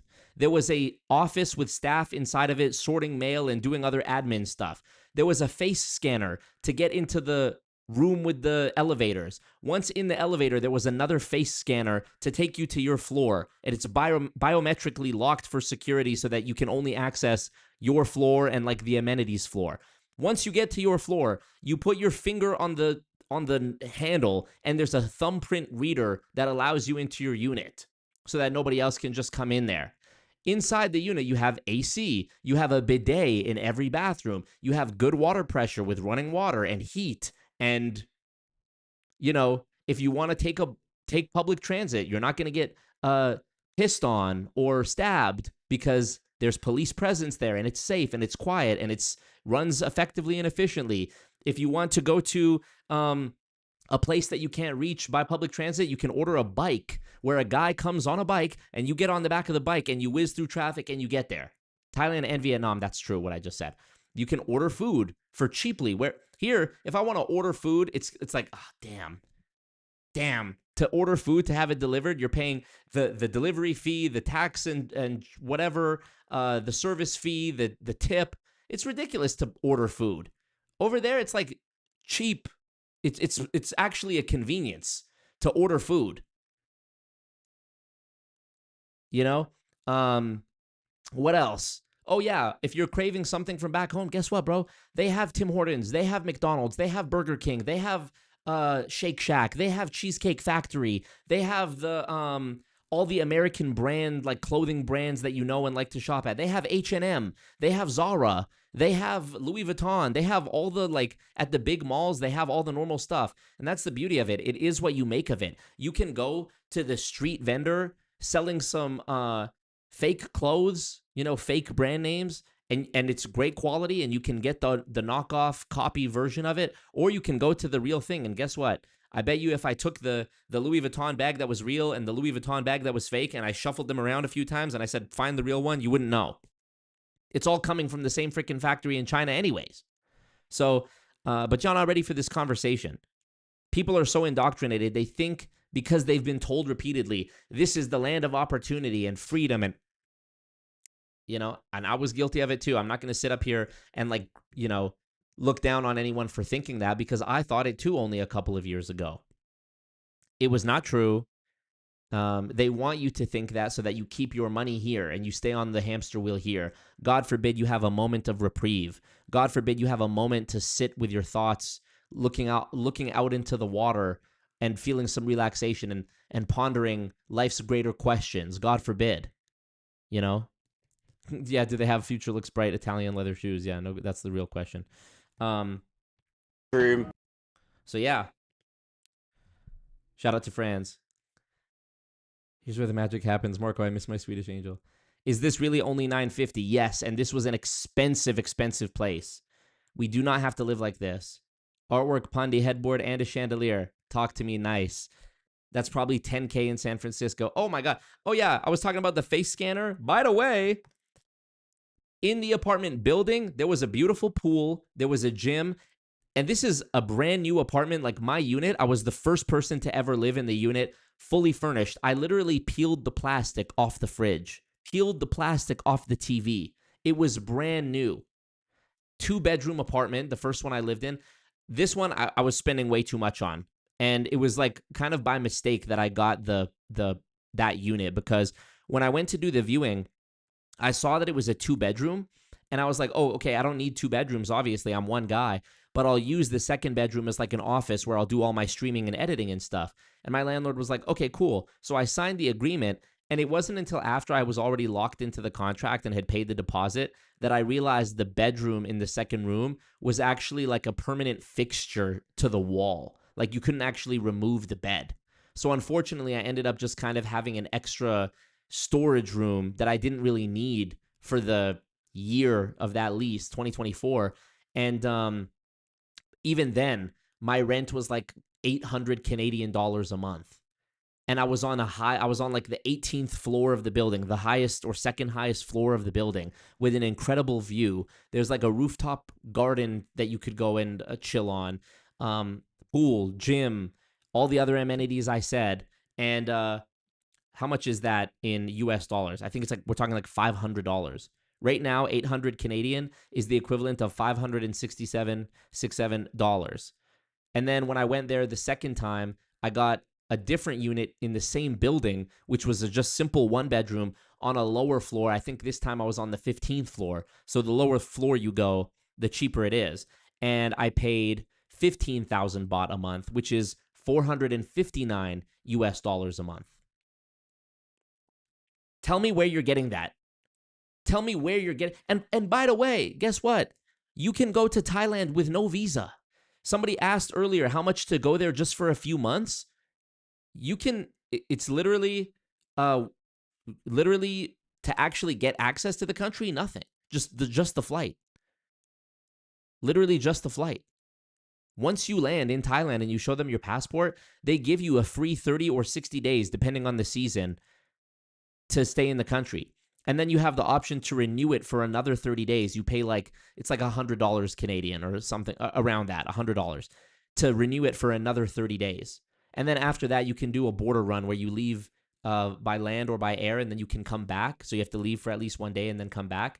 And a lot of people have managed to stretch this. Like I managed to stretch this for several months when I was there the last time. And this is without having like an actual work visa or student visa or anything like that. Now I actually have a visa. I recently got approved for a 5-year visa for Thailand, which I actually did have to pay for and provide documentation and like prove the validity of and blah, blah, blah. But so yeah, it's just it's a massive psyop. They want to keep you here. They want you. This is another reason why materialism is so important to the overall scam of crony capitalism in the West, is because the more shit you own, the more it owns you. The more stuff you own, the harder it is to free yourself and go to Thailand. When I moved, I had a bunch of furniture and stuff. This was really all that held me here. I didn't have a dog. I didn't have a girlfriend. I didn't have anything that was like contractually keeping me here. My lease was ending in my apartment, and I was fortunate enough that a friend of mine was going through a divorce. And so he was getting his own apartment. And it just so happened that he needed all the stuff that I was trying to get rid of.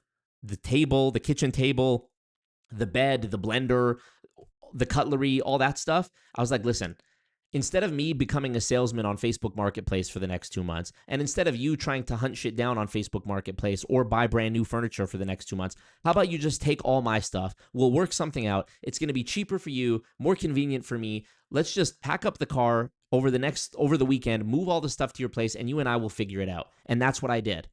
Granted, if you own a bunch of stuff, it's harder to do this. If you have a girlfriend, it's harder to do this. If you have a mortgage and a couch and a dog, it's harder to do this. But there are a lot of people who none of the shit that I just said applies to, who can do this.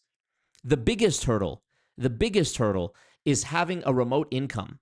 So either you're going to have to save up some money and figure it out when you get there and try to find some Thai business who's going to provide the paperwork for you to work for them.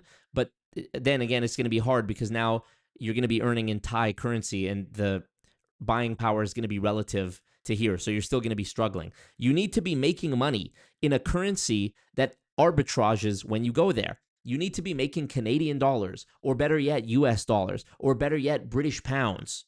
So that way, when you make only 1,000 British pounds in the month, show me GBP. Alexa, show me GBP. GBP. Okay, so here's the currency app. So if I make only 1,000 British pounds in a month, guess what? That's 43,000 baht in a month. My rent was 15,000 baht. Do the math. That means I still have nearly 30,000 baht left over. More than enough for my gym membership, more than enough for all of my food, more than enough to still like do shit recreationally every day, more than enough for my train, access card and Uber, Grab and Bolt bikes to get wherever I need to go, meals, shopping, dating, on and on and on and on. From 1,000 British pounds a month, we're talking 1,300 US dollars a month. 1,877 Canadian a month. 1,155 euros a month. Let's say you made half of that. Let's say you made only 500 British pounds in a month, 21,000 baht. That plus a little bit of savings, plus maybe a little bit of credit card because you're being silly. You don't need to make millions of dollars. This is what I'm trying to get at when I talked earlier about my Mission to Monetization program, teaching you how to make money with content.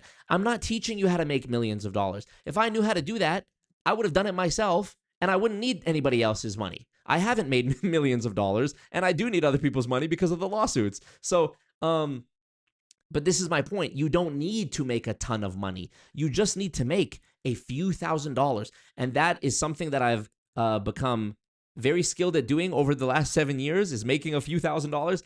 And, I'm quite confident in my knowledge and my abilities in helping other people to make a few $1,000s. The math literally doesn't lie. 500 British pounds is 21,000 baht a month. If you wanted to rough it and you didn't care about having a pool in your building, you could absolutely get a place. You could get a place that costs you 8,000 baht a month in rent, 245 US dollars a month. You're not going to be super close to the city center. It's not going to be super luxurious. But we're talking about just making it happen. We're talking about just making shit happen right now. If you made 1,000 British pounds a month, I'd be like, yo, you're the GOAT. So, go watch the free workshop. Hopefully it'll be helpful. If you want to talk to me about getting your visa or going to Thailand or the apps you need or air logistics or whatever it is, you can hit me up on my site, alwaysmarcomerch.com. If you want to actually join the program where I build for you an actual, we build it together, an actual monetization system, an offer. What are you going to be selling? What is the content you're going to be making to promote it? How are you going to like create a funnel for people to comment a certain word on Instagram, and then your Instagram sends them the link to the thing? We're going to be doing all this together. That's what I've been doing with people as part of the program. Anyways, enough of that. I just get so passionate when I talk about Thailand because I wish I had done it sooner. You know, I've been a full-time creator since 2019. I didn't even go to Thailand until the start of 2024. 5 years. I could have been doing this. Instead, I was in Canada being like, oh, fuck, ground beef. I can't afford ground beef anymore. You know? How do I get the dog there? Okay, here, let me see one of your guys' comments. Why did I choose to live in Vietnam and Thailand? Cheaper, the adventure, chill with my boys, go gym with my boys, adventure, cheaper. I mean, what more? How many reasons do I need? And by the way, here's one other thing I want to say. Your personal relationships will meteorically improve by leaving for even a few months. The first time I left to Thailand, I was gone for 4 months. When I came back, it was a hero's welcome. If you want to improve your relationship with your parents and your relatives, leave. Because when you come back, absence makes the heart grow fonder. They miss you. You have stories to tell. They admire you. Don't let them get sick of you. And also, it's normal to not see somebody for 4 months. Like, it's normal to not see your cousin for 4 months. Except in that 4 months, you're going to be like, oh, so what you been up to? And he's going to be like, oh, fuck all, same shit. And you're going to be like, yeah, well, I did this, this, this, and this. You know? I know you Americans and Canadians know about credit cards. I know that you have Aeroplan points and Air Miles points on the credit card that you buy the groceries with. Stack up the Aeroplan points, the airline points, book the flight at least partially with points, subsidize your cost, get to Thailand, and once you're there, you can figure everything else out. You know? Or lock in and live with your mom and work and try to put as much money as you can into the savings account and go to Thailand with that money. You know, if you listen closely, they both insinuated it was their bedroom. Hilarious. I should be so lucky. A Progress says, did you run into a lot of veterans when we went to Phuket? Yeah, there was a good amount. Devin says, so cool, I need to renew my passport. A meal for two from Boston Pizza costs $60+. Insane. I had a smoothie and a bagel for dinner. Labor is very cheap basically everywhere outside of the West. Also, problems that know how to fight is probably the highest per capita in Thailand. They're not trying to start problems. Oh, people that know how to fight. Yes, true. Do they have Future Looks Bright genuine Italian leather shoes? Jeff Miller says, of course they do. Which children do you think made them? Hilarious. You've convinced me. See you later. Sounds like the anti-Toronto. Yep. What was this place called? The place we were staying in was called Leo Mansion.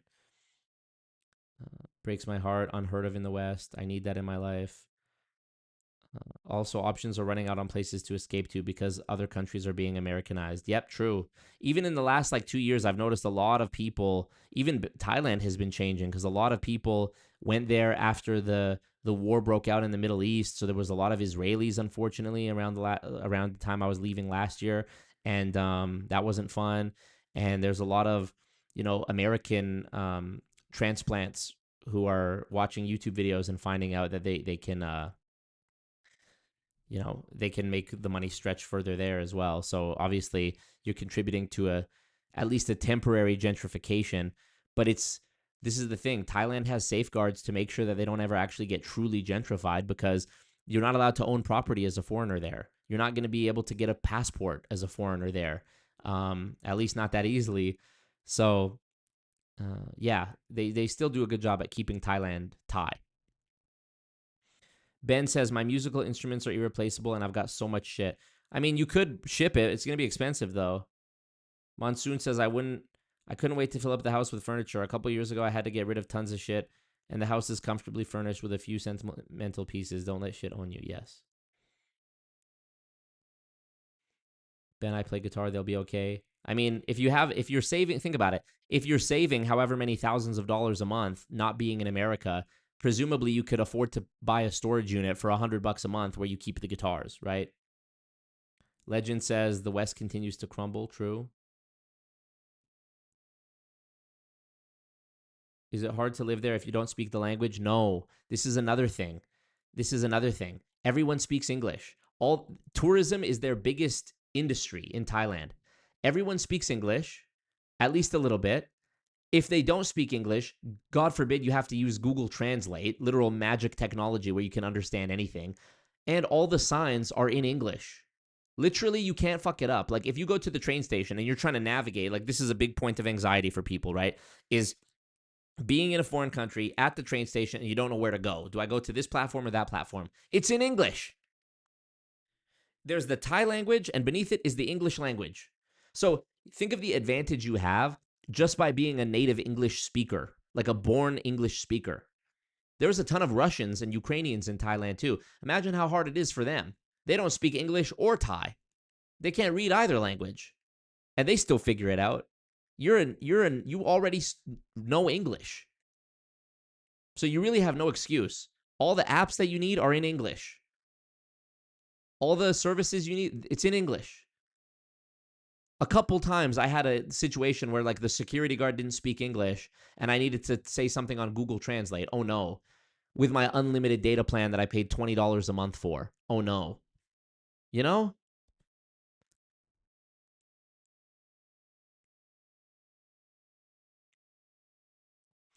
Unfortunately, don't you know we found you a country? Yeah. My money build you a country, that Israeli bitch in the one viral video. Yeah. So listen, this is what I'm telling you. Every obstacle you can think of is truly non-existent. They've been remedied. They've been patched. Sam here says, I'd love to live there for a year. No, you wouldn't. Because you would have been out there with me by now. Come out there for a few months. You know what I did the first time I went out there? I parked my car at a relative's house. I went out there and I thought, okay, I'll chill out here for a month. Let me see if I like it, I'll stay. And if I don't, I'll go back home and I still have my car. After like not even a month, I was like, I'm selling that bitch. I called the Toyota dealership back home. I was like, y'all need to come get your car. How much y'all got for me?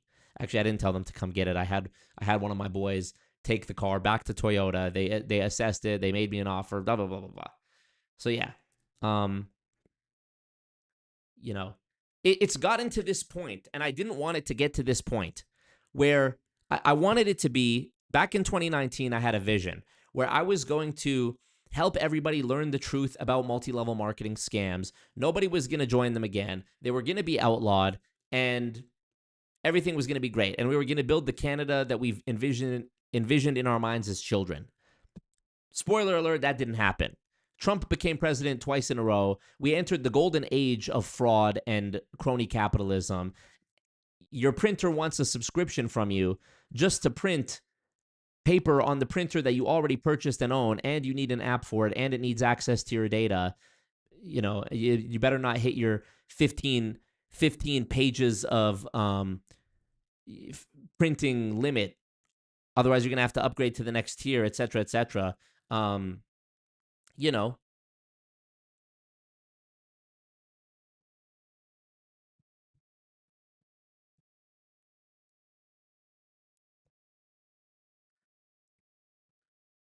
Anyways, so now it's at this point where I have to say, okay, look, don't let me be a hypocrite and tell people some advice that I didn't take myself. What did I do? Shit got too expensive. I picked up my why am I even talking? Why am I even talking when I literally have a video? I literally made a video the other day in the car talking about this.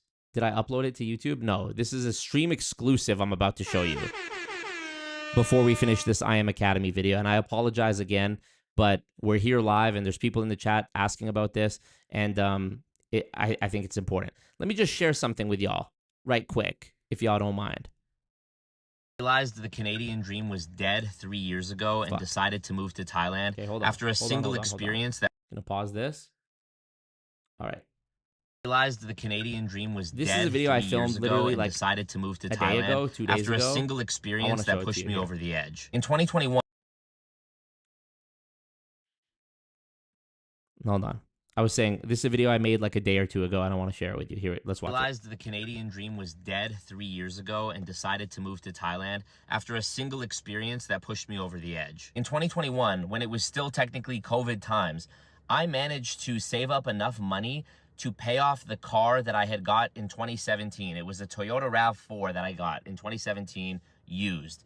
And the payments had me set to pay it off in like 6 years, and I ended up paying it off early, which I was really proud of, because now the $400 or so that I was spending every month on my car payment would be going straight back into my pocket. And I started to foolishly think about things like the future and how I'm maybe going to be able to invest this money and buy a home one day and all this nonsense that I realize now is a fairy tale. Because after paying off the car in 2021, my rent increased the next year by $100. Still fine. We're still putting $300 back into our pocket from just the car payment. And then in 2023, they raised it another $100. And then when it came time to renew it, at the end of 2023, a new building management company had taken over the building, and they informed me that if I wanted to renew my lease for a 1-bedroom apartment plus a den in Edmonton, Alberta, they wanted to charge me $1,820 a month. When I moved into that apartment in 2020, it was $1,250 a month. And now only 3 years later, they want to charge me $1,820 a month. Even though I'm not a spontaneous or brash person, I literally took the piece of paper that they had slid under my door with the new price. I walked over to my desk and I booked a one-way ticket to Thailand because I said, I'm done with this. I'm done playing the game because I realized I'm the one who's getting played. For context, I just turned 30 years old. I was born and raised in Canada, lived here my whole life, and I've always had the mindset of nobody cares, work harder, be more resourceful, outwork the competition. And to be fair, that has brought me a lot of good in my life, but it gets to a point where you are just simply deluding yourself by continuing to think this way, and it's just simply not true. There is only so much cost cutting you can do. There's only so much downsizing apartments and meal prepping and subscription canceling you can do before you're just literally not enjoying anything about your life. So I started watching videos about people who had left the West to move to places like Thailand, Vietnam, China, and they were showing how amazing the quality of life was for a fraction of the cost because of the currency arbitrage. And I thought, well, I've been a full-time YouTuber since 2019. Why don't I give this a shot? And my biggest regret is that I didn't do it sooner, because it's all true. You do live a way better quality of life in a place like Thailand.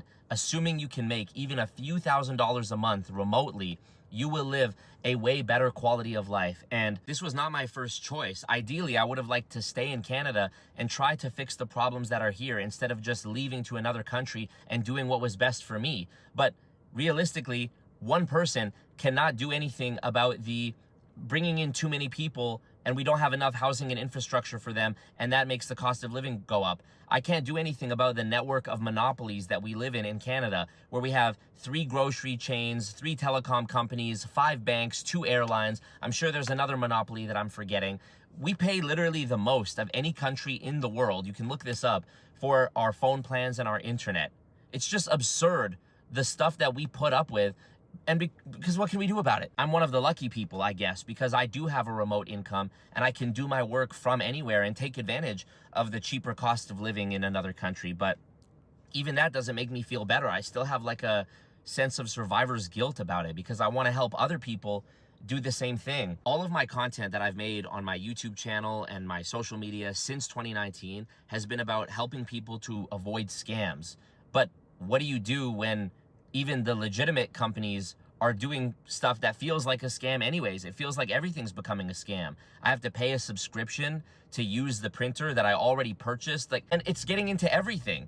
And so that's, I'm ashamed to say it, but I just left. I just did what was best for me, and I'm trying to help other people do what's best for them because I know I'm not the only one that feels this way. So if you want to learn how I've made money with content creation over the last 7 years, or if you have a business already that you want to grow online with content, I have a free workshop that I made. You can just DM me or comment on this and I'll send it to you. Or if you want to book a one-on-one call with me to learn how you can get your visa to go to another country as well, I'm also offering that to people to try to help them as well. So like I said, I'm just one guy, but You're fucking poor. it may sound hyperbolic, but point out one lie. They'll call me dramatic. They'll call me a quitter. They'll say that I'm giving up on the country and that I'm fleeing. Point out one lie in that video. Point out where I was wrong. I'm so passionate about this because it's so true. And I'm furious about it because I literally have dedicated almost my entire adult life. I just turned 30 years old, and I've dedicated the last 7 years of my life to trying to educate people against their will about pyramid schemes and scams. I try to tell them I Am Academy is a scam, and here we are in 2026. I'm proven right. $796 million judgment against them, $1.2 billion scam. Thousands of people owe me an apology. I was trying to get these people out, and what were they doing? They were attacking me. They were resisting. It's like when you try to unplug them from the matrix and they're trying to go back into the goo.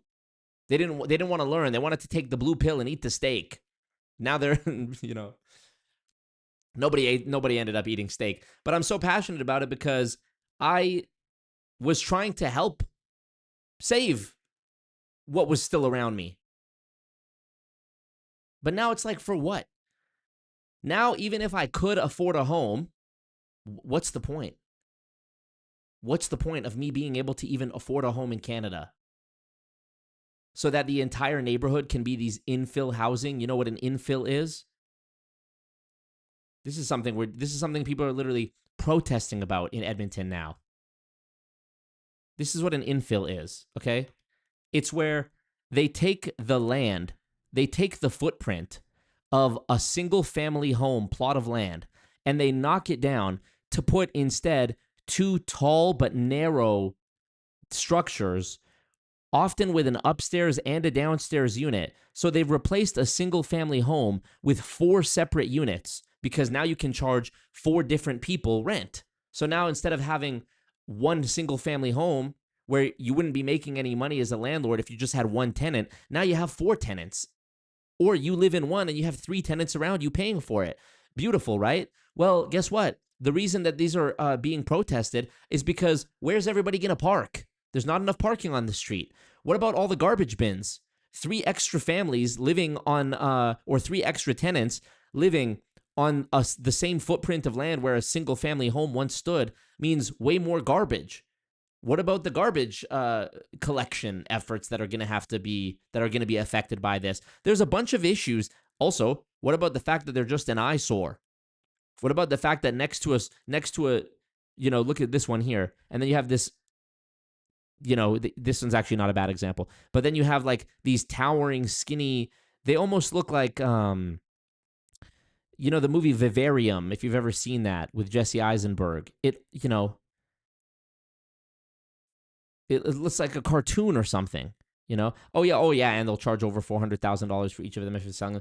Why the fuck would I? And by the way, during Halloween, this past Halloween, while I was taking my niece trick-or-treating, we're walking through a neighborhood that has all these infill housing, and most of the houses were not even participating in Halloween. And you look through the window at 7 p.m., because there's a big open window looking right into the kitchen, and it's just like some Indian guy or some Arab guy who doesn't celebrate Halloween, who's just standing there looking at you like you're crazy. So, okay. That was a beautiful example of seeing how you could actually measure on Halloween night how many of the people that had immigrated here were actually not involved in the cultural traditions of the country.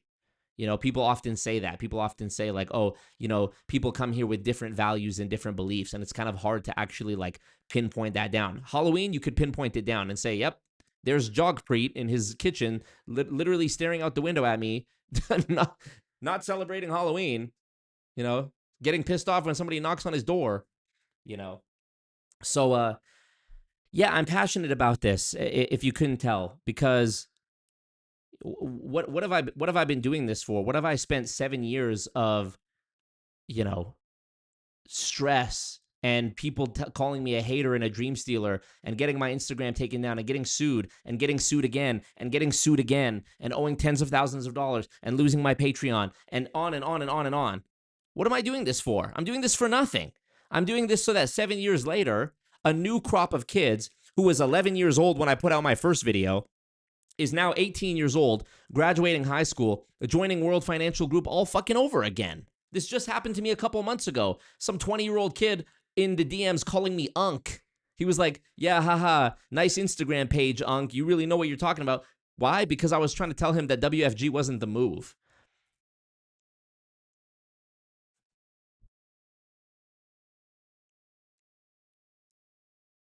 buying the product.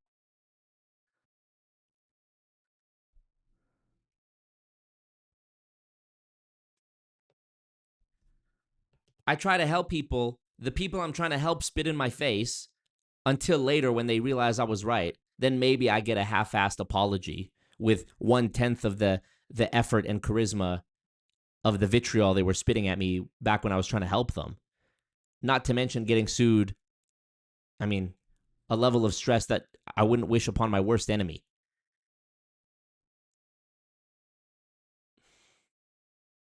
So this is where I'm at. You know, this is where I'm at. And somebody in the chat asked about the content element of this, of like making content about MLM. Yeah, I'm definitely, bro, I have so much content from the last 2 years: Thailand, Malaysia, Vietnam, Japan, Indonesia. I have so much content that you only really saw a snippet of this. Like in my one video, I have a video on my channel called "Every Influencer is Lying to You."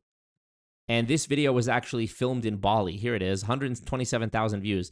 This video was like a 100,000 subscriber celebration type video. And I filmed this at the little villa we rented in Bali. This villa, I told you, I could teach you how to live this lifestyle too. For like a week in this villa, maybe it was 5 days, I think I spent $200. Me and my boyfriend split it. I think I spent $200. $200 to be here amongst these beautiful hills and cliffs and sites with a nice pool and cheap conveniences all around me. And I mean,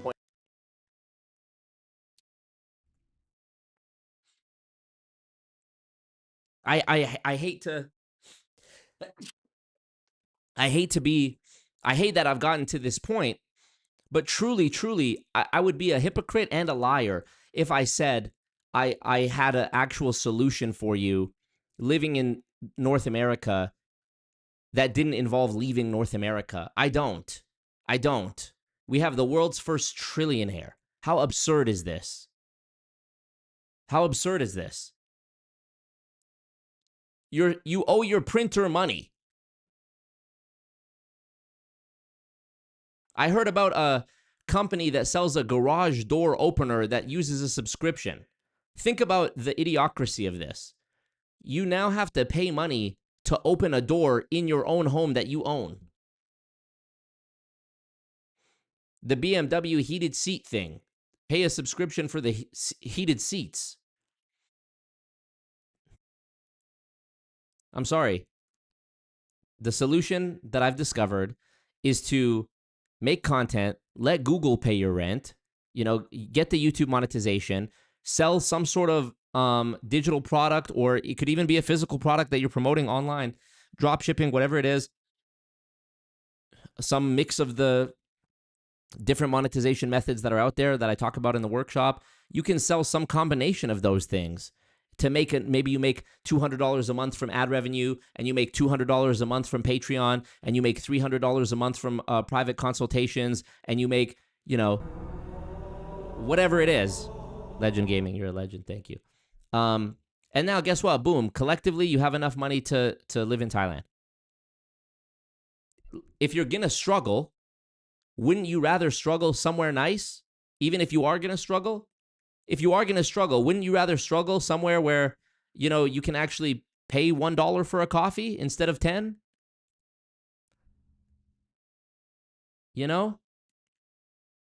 Jeff Miller says, now buy a bike rental company in Thailand. My cousin did that in Mexico and they seem happy. Yep. Devin says, I needed to hear this today. The printer was Marco's breaking point. The printer is just such a stupid example because the printer as a piece of technology has always sucked. It always sits there making noises for 10 minutes and it fails to connect to your computer via Bluetooth, and then you plug it in physically and it still can't fucking read it. Now you want me to pay on top of it. Fuck you. Fuck printers.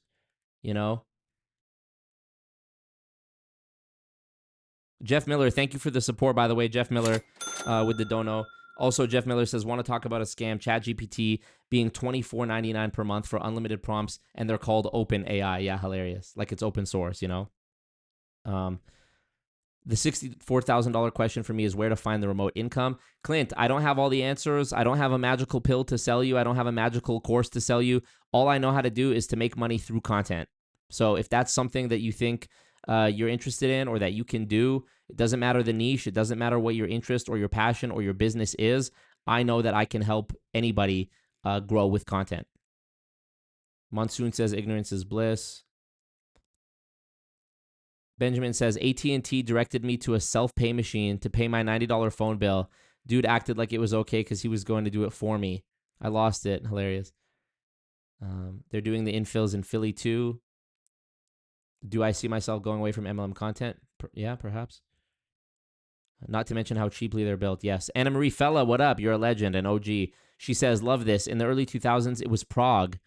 My American friends moved there. It was cheap. People spoke English. The flats were huge. It was paradise back then. Yep. Almost as if Canada is turning into India. Yeah. I literally call Canada cold India. Extremely populated with splitting a single house for 4 different families. But that's the beauty of multiculturalism. LOL. Only thing I'll miss is American holidays. You'd be so surprised.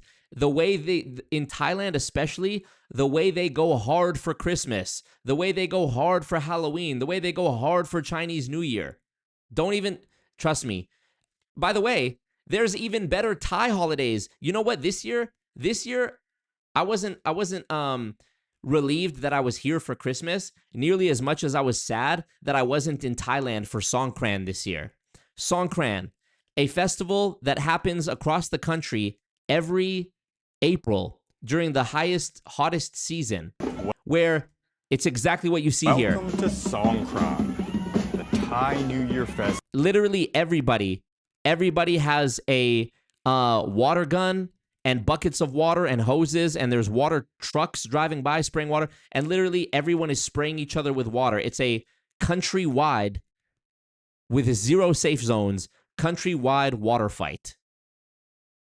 Look at this. People sitting on top of trucks. Like it's literally like being a kid and running around your neighborhood in the summertime, spraying each other with water guns. And it's like a wholesome, beautiful, fun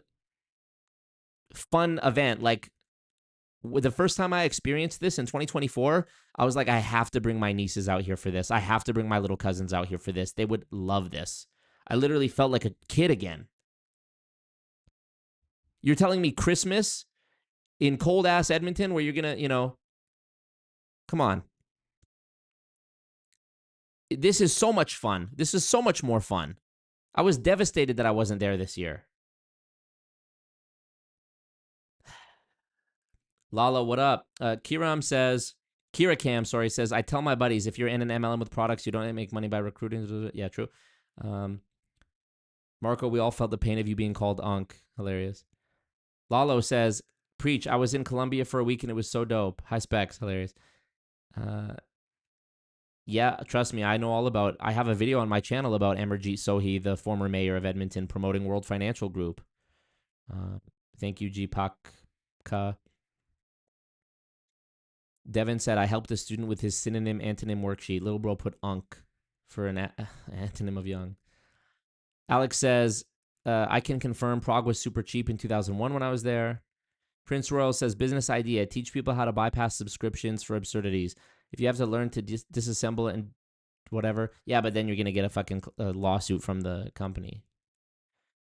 Wagwan. Asian fireworks make shows make Americas look lame, yes. Are they lit for Halloween? Yes. Not only everyone partying in the street comparatively to the United States. There's no violence at all. True. Only thing they don't have is Balumbak. Hilarious. Yeah, okay. Let's finish this I Am Academy shit. I've ranted and raved about Thailand enough. Of what a pyramid scheme is, when a majority of the money is made from recruiting and those new recruits buying the product and not retail sales, then it's a pyramid scheme. I hate to nitpick here, but I also have to be that guy to correct Spencer on one thing. The FTC has offered clarifying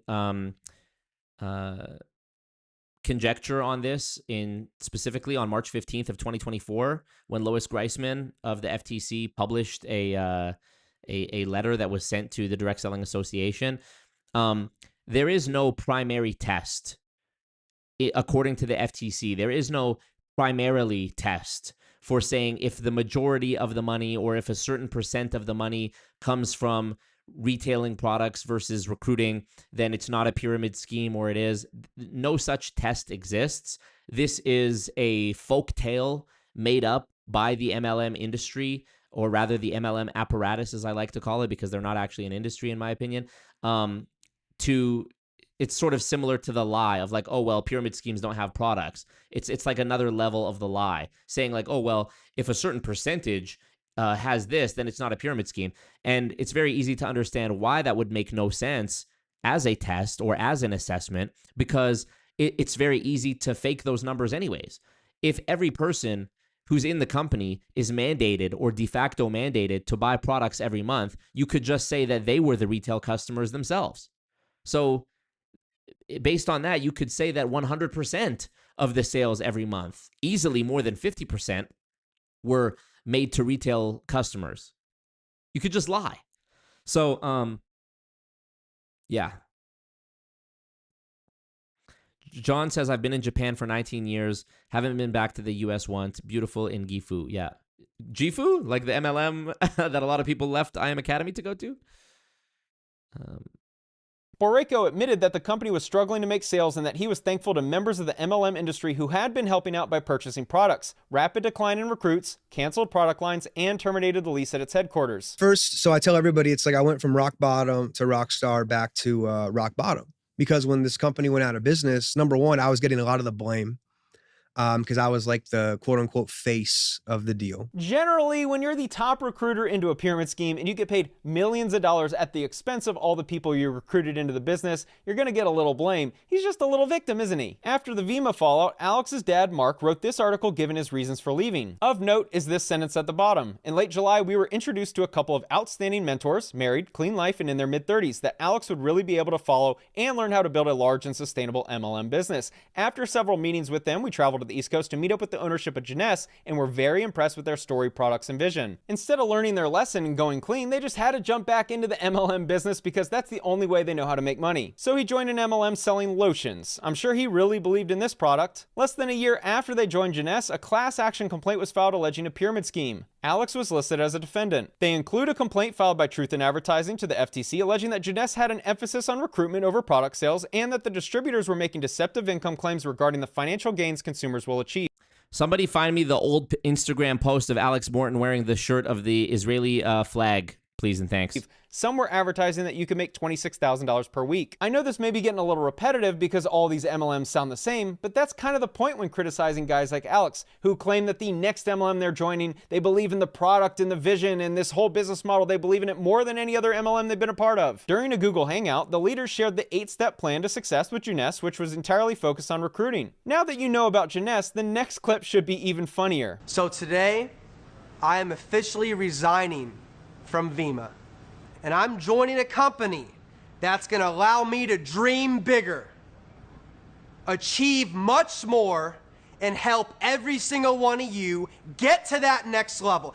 He looks like he's wearing makeup there. Every single time Alex leaves an MLM, he joins a new one where the opportunity is bigger than ever before. He always fails to mention that the one he's leaving is facing bankruptcy or some massive class action complaint. Get ready to go full throttle, get ready to go all in, and get ready to make history. Eventually, the opportunity at Jeunesse dried up for Alex, so he pivoted to Forex trading, which is how we got here today with the $796 million judgment against them. There's a quote I like that goes, "A con man doesn't worry about fines and sanctions. He simply packs up his wagon of snake oils and moves to the next town."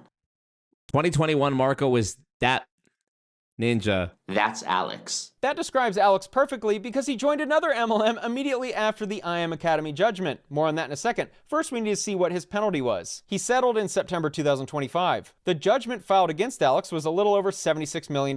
Despite the lower settled amount you'll see in just a second, that first number is massive. This is not a typical settlement agreement where someone just wants to exit litigation and they're quasi-admitting wrongdoing, but not so much. No, that was a massive admission of wrongdoing. Okay, now we're going to talk about automation. It's 100% hands-free, 100% hands-free, product. You set it and you forget it and you have the opportunity to make money. This is how much of a con man he is. He constantly promotes opportunities where he knows 95% of the people make significantly less money than minimum wage. Alex himself wasn't even using these auto traders. It was making up to 10% per month returns, and he wasn't using the product himself. Build your name, reputation, brand, and your level of spiritual awareness to heights where no one can disturb your peace, attempt to ruin your reputation, or create false narratives because the world already knows the truth. Alex, there's nothing we can say that will ruin your reputation. Everyone outside of the MLM world knows exactly your game plan. You join another MLM immediately after the previous one blows up, and you're recruiting people who will eventually lose all their money. Alex quickly settled for $10 million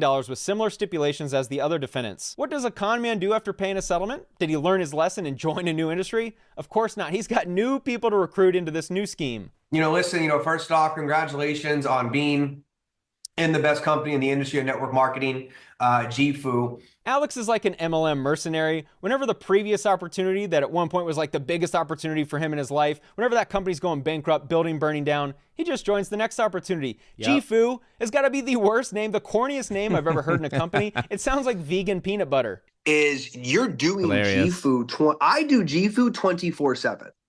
When I'm in the airports, when I'm in the Ubers, I'm always looking for conversations that I can be having that could translate into new customers. Nothing screams financial freedom and being your own boss and being an entrepreneur like being 24/7 thinking about how can I talk to a stranger in some unnatural way to recruit them to my MLM.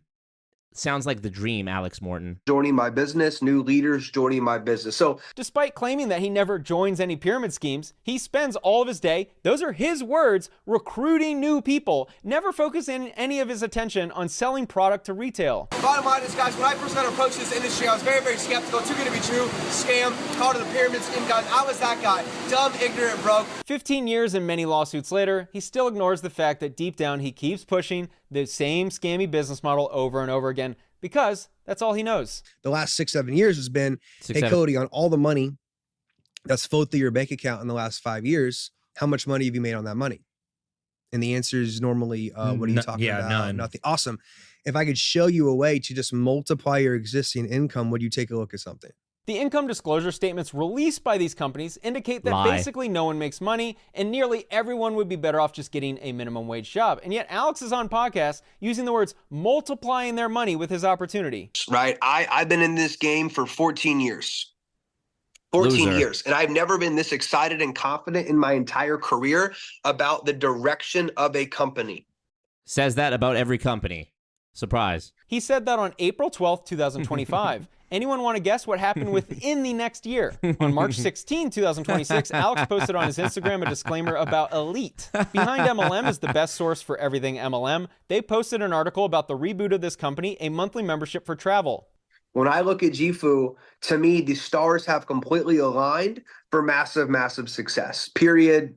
Point blank. Massive, massive success. My favorite segments in Alex's interviews on podcasts is when he discusses how he evaluates the next opportunity he's going to join. He treats it like he's this business mogul. He's got this big decision to make. When in reality, he's just waiting for the next scam to offer him a bag so he can show up to these bogus live streams. The final settlement we'll talk about today is the Terrys, filed on May 13, 2026. This is the settlement agreement where the judgment is for $796 million. The Terrys only had to hand over $1.36 million in cash. I know, please don't get mad at me for reading that. I'm just the messenger. I too was very disappointed seeing that number when I first read it, but that is not all. So 1 million approximately for what the FTC wrote in their initial lawsuit last year, a $1.2 billion scam. If we add up the $10 million that Alex Morton was ordered to pay, the $2 million that Jason Brown and Matt Rosa were made to pay, the however much Brandon Boyd was made to pay, the however much everyone else was made to pay, and the 1 point something million that Chris Terry was made to pay, what is that, like 0 point something % that they actually had to pay back? There's also mention of an asset freeze. They're coming after everything. This is 13 pieces of land in total. These plots are highly valuable and collectively could sell for over $20 million. There's 8 separate properties, including New York, Las Vegas, Still not enough. Sunny Isles, Dubai, and Miami. Those addresses are redacted, so it's impossible to know the value. However, each one seems to be listed in an A-tier city, so I imagine most of them are really expensive. My guess is he was trying to store his money in safe assets, hoping to be judgment-proof. They have nearly 20 vehicles listed, some of them worth hundreds of thousands of dollars. They include 3 watercraft vehicles, and my favorite, 4 owner's tickets / personal seat licenses for the Raiders. Next is jewelry, watches, and furs, mostly owned by his wife. Finally, some cash and personal property. This still isn't enough in my opinion, because if you're caught running a Ponzi scheme, you're going to go to prison. But if you're caught running a pyramid scheme, you don't go to prison, even though they're reasonably similar. Exactly my frustration as well, Spencer. However, I do imagine that the Terrys, even though they have a lot of money, having the feds come in and take essentially everything down to the clothing in your closet, I imagine is pretty mentally destroying. I'm sure they had a fun run while they were scamming people for millions. No morals or ethics required. But the federal government won this battle, and we can only hope that they're all miserable following this judgment and having to pay up.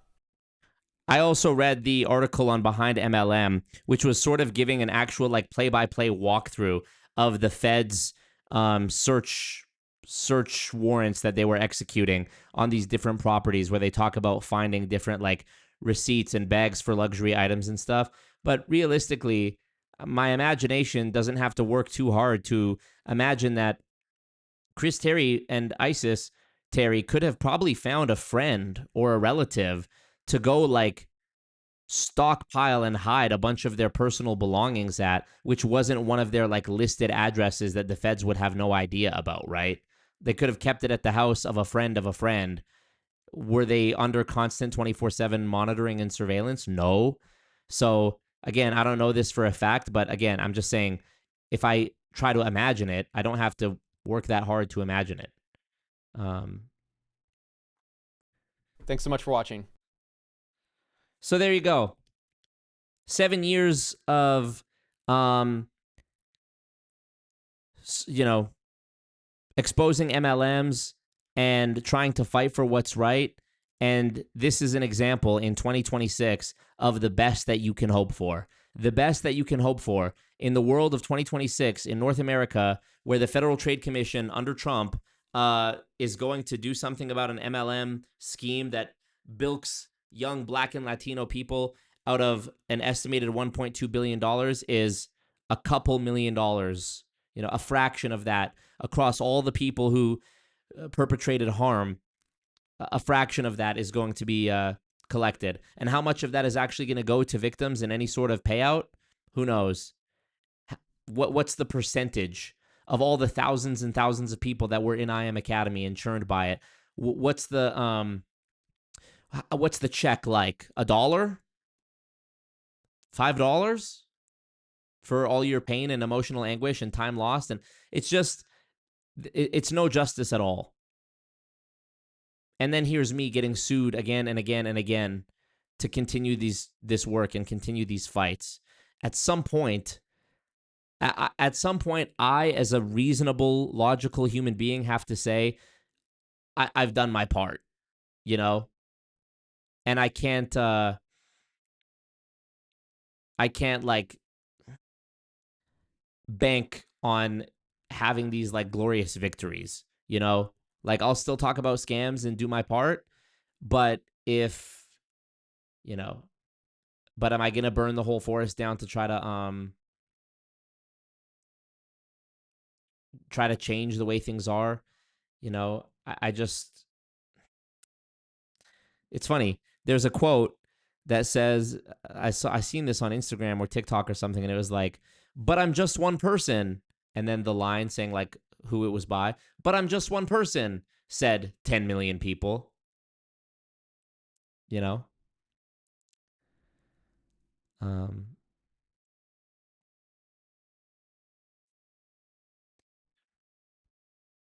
until I can figure out how to get this cult to 10 million. Right now we're at 122,000. Until I can get this cult to 10 million, then, Alex looks like an actor. Yeah, he does look like an actor, and I'll tell you which actor he looks like. He looks like Alan Cumming in this movie Spy Kids, where he played this villain character, Fegan Floop. This is who he looks like. I'm joining a company that's going to allow me to dream bigger, go farther, and scam more. Devin says 72 likes, 94 watching. Make the math make sense. Clint Walker says, I really thought about what you were saying in your workshop about creating content and how you got into the deeper psychological aspects of it all. Yes. I would think the feds have a way around that. That's got to be common. Who knows? I don't have to imagine that hard, said Dumbledore, soft and calmly. John says, I could literally listen to you talk about Thailand all day. Well, over the next year, you're going to be hearing me talk about it more and more, I'm sure. Don't get discouraged. Thank you. About to run the other live back. Luigi was just one person. He seemed to do a lot. Yeah, he also threw away his life, and he's not getting sued, but he's getting prosecuted against. You know. And what am I, I'm not going to do that. If you have questions, folks, about leaving the West, the term, I think I talked about this on the last one where I was talking about Thailand, the term matrix. The term matrix has been really popularized. People talk about, oh yeah, the matrix, the matrix, the matrix. The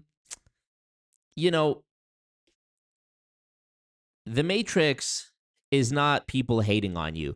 The matrix is not girls being unwilling to give you attention. The real matrix is like what I talked about. Like, you did everything right. I'll speak from my own personal experience, for example, okay? I did everything right. I never skipped school. I never did drugs. I never got no girl pregnant. I never killed anybody. I never committed crimes. I never... on and on and on. And fast forward, and I still feel like it's near impossible to get ahead. And even if it's not impossible for me, I would be turning a blind eye to not acknowledge the difficulty felt by most. So, I'm trying to... This is literally me not giving up. Me talking about like leaving and going to Thailand, this is me not giving up. This is me adapting to try to play the game the way it is, as opposed to the way I wish it was. So appreciate you, Devin. Devin says Mark was the GOAT. I'm going to bed. Good night, Colton Emperor. Appreciate you, Devin. We love to see it. The Streamlabs link has been lonely and cold and dusty this stream, but hey, that's fine. That's the way it goes. Sometimes you get legends that come in here and drop $1 bajillion dollars. Sometimes you get nothing. But it'll be fine. It'll be fine. Rob V, we're definitely not talking about religion tonight, unless your religion is unwavering loyalty to North America and the matrix of it all.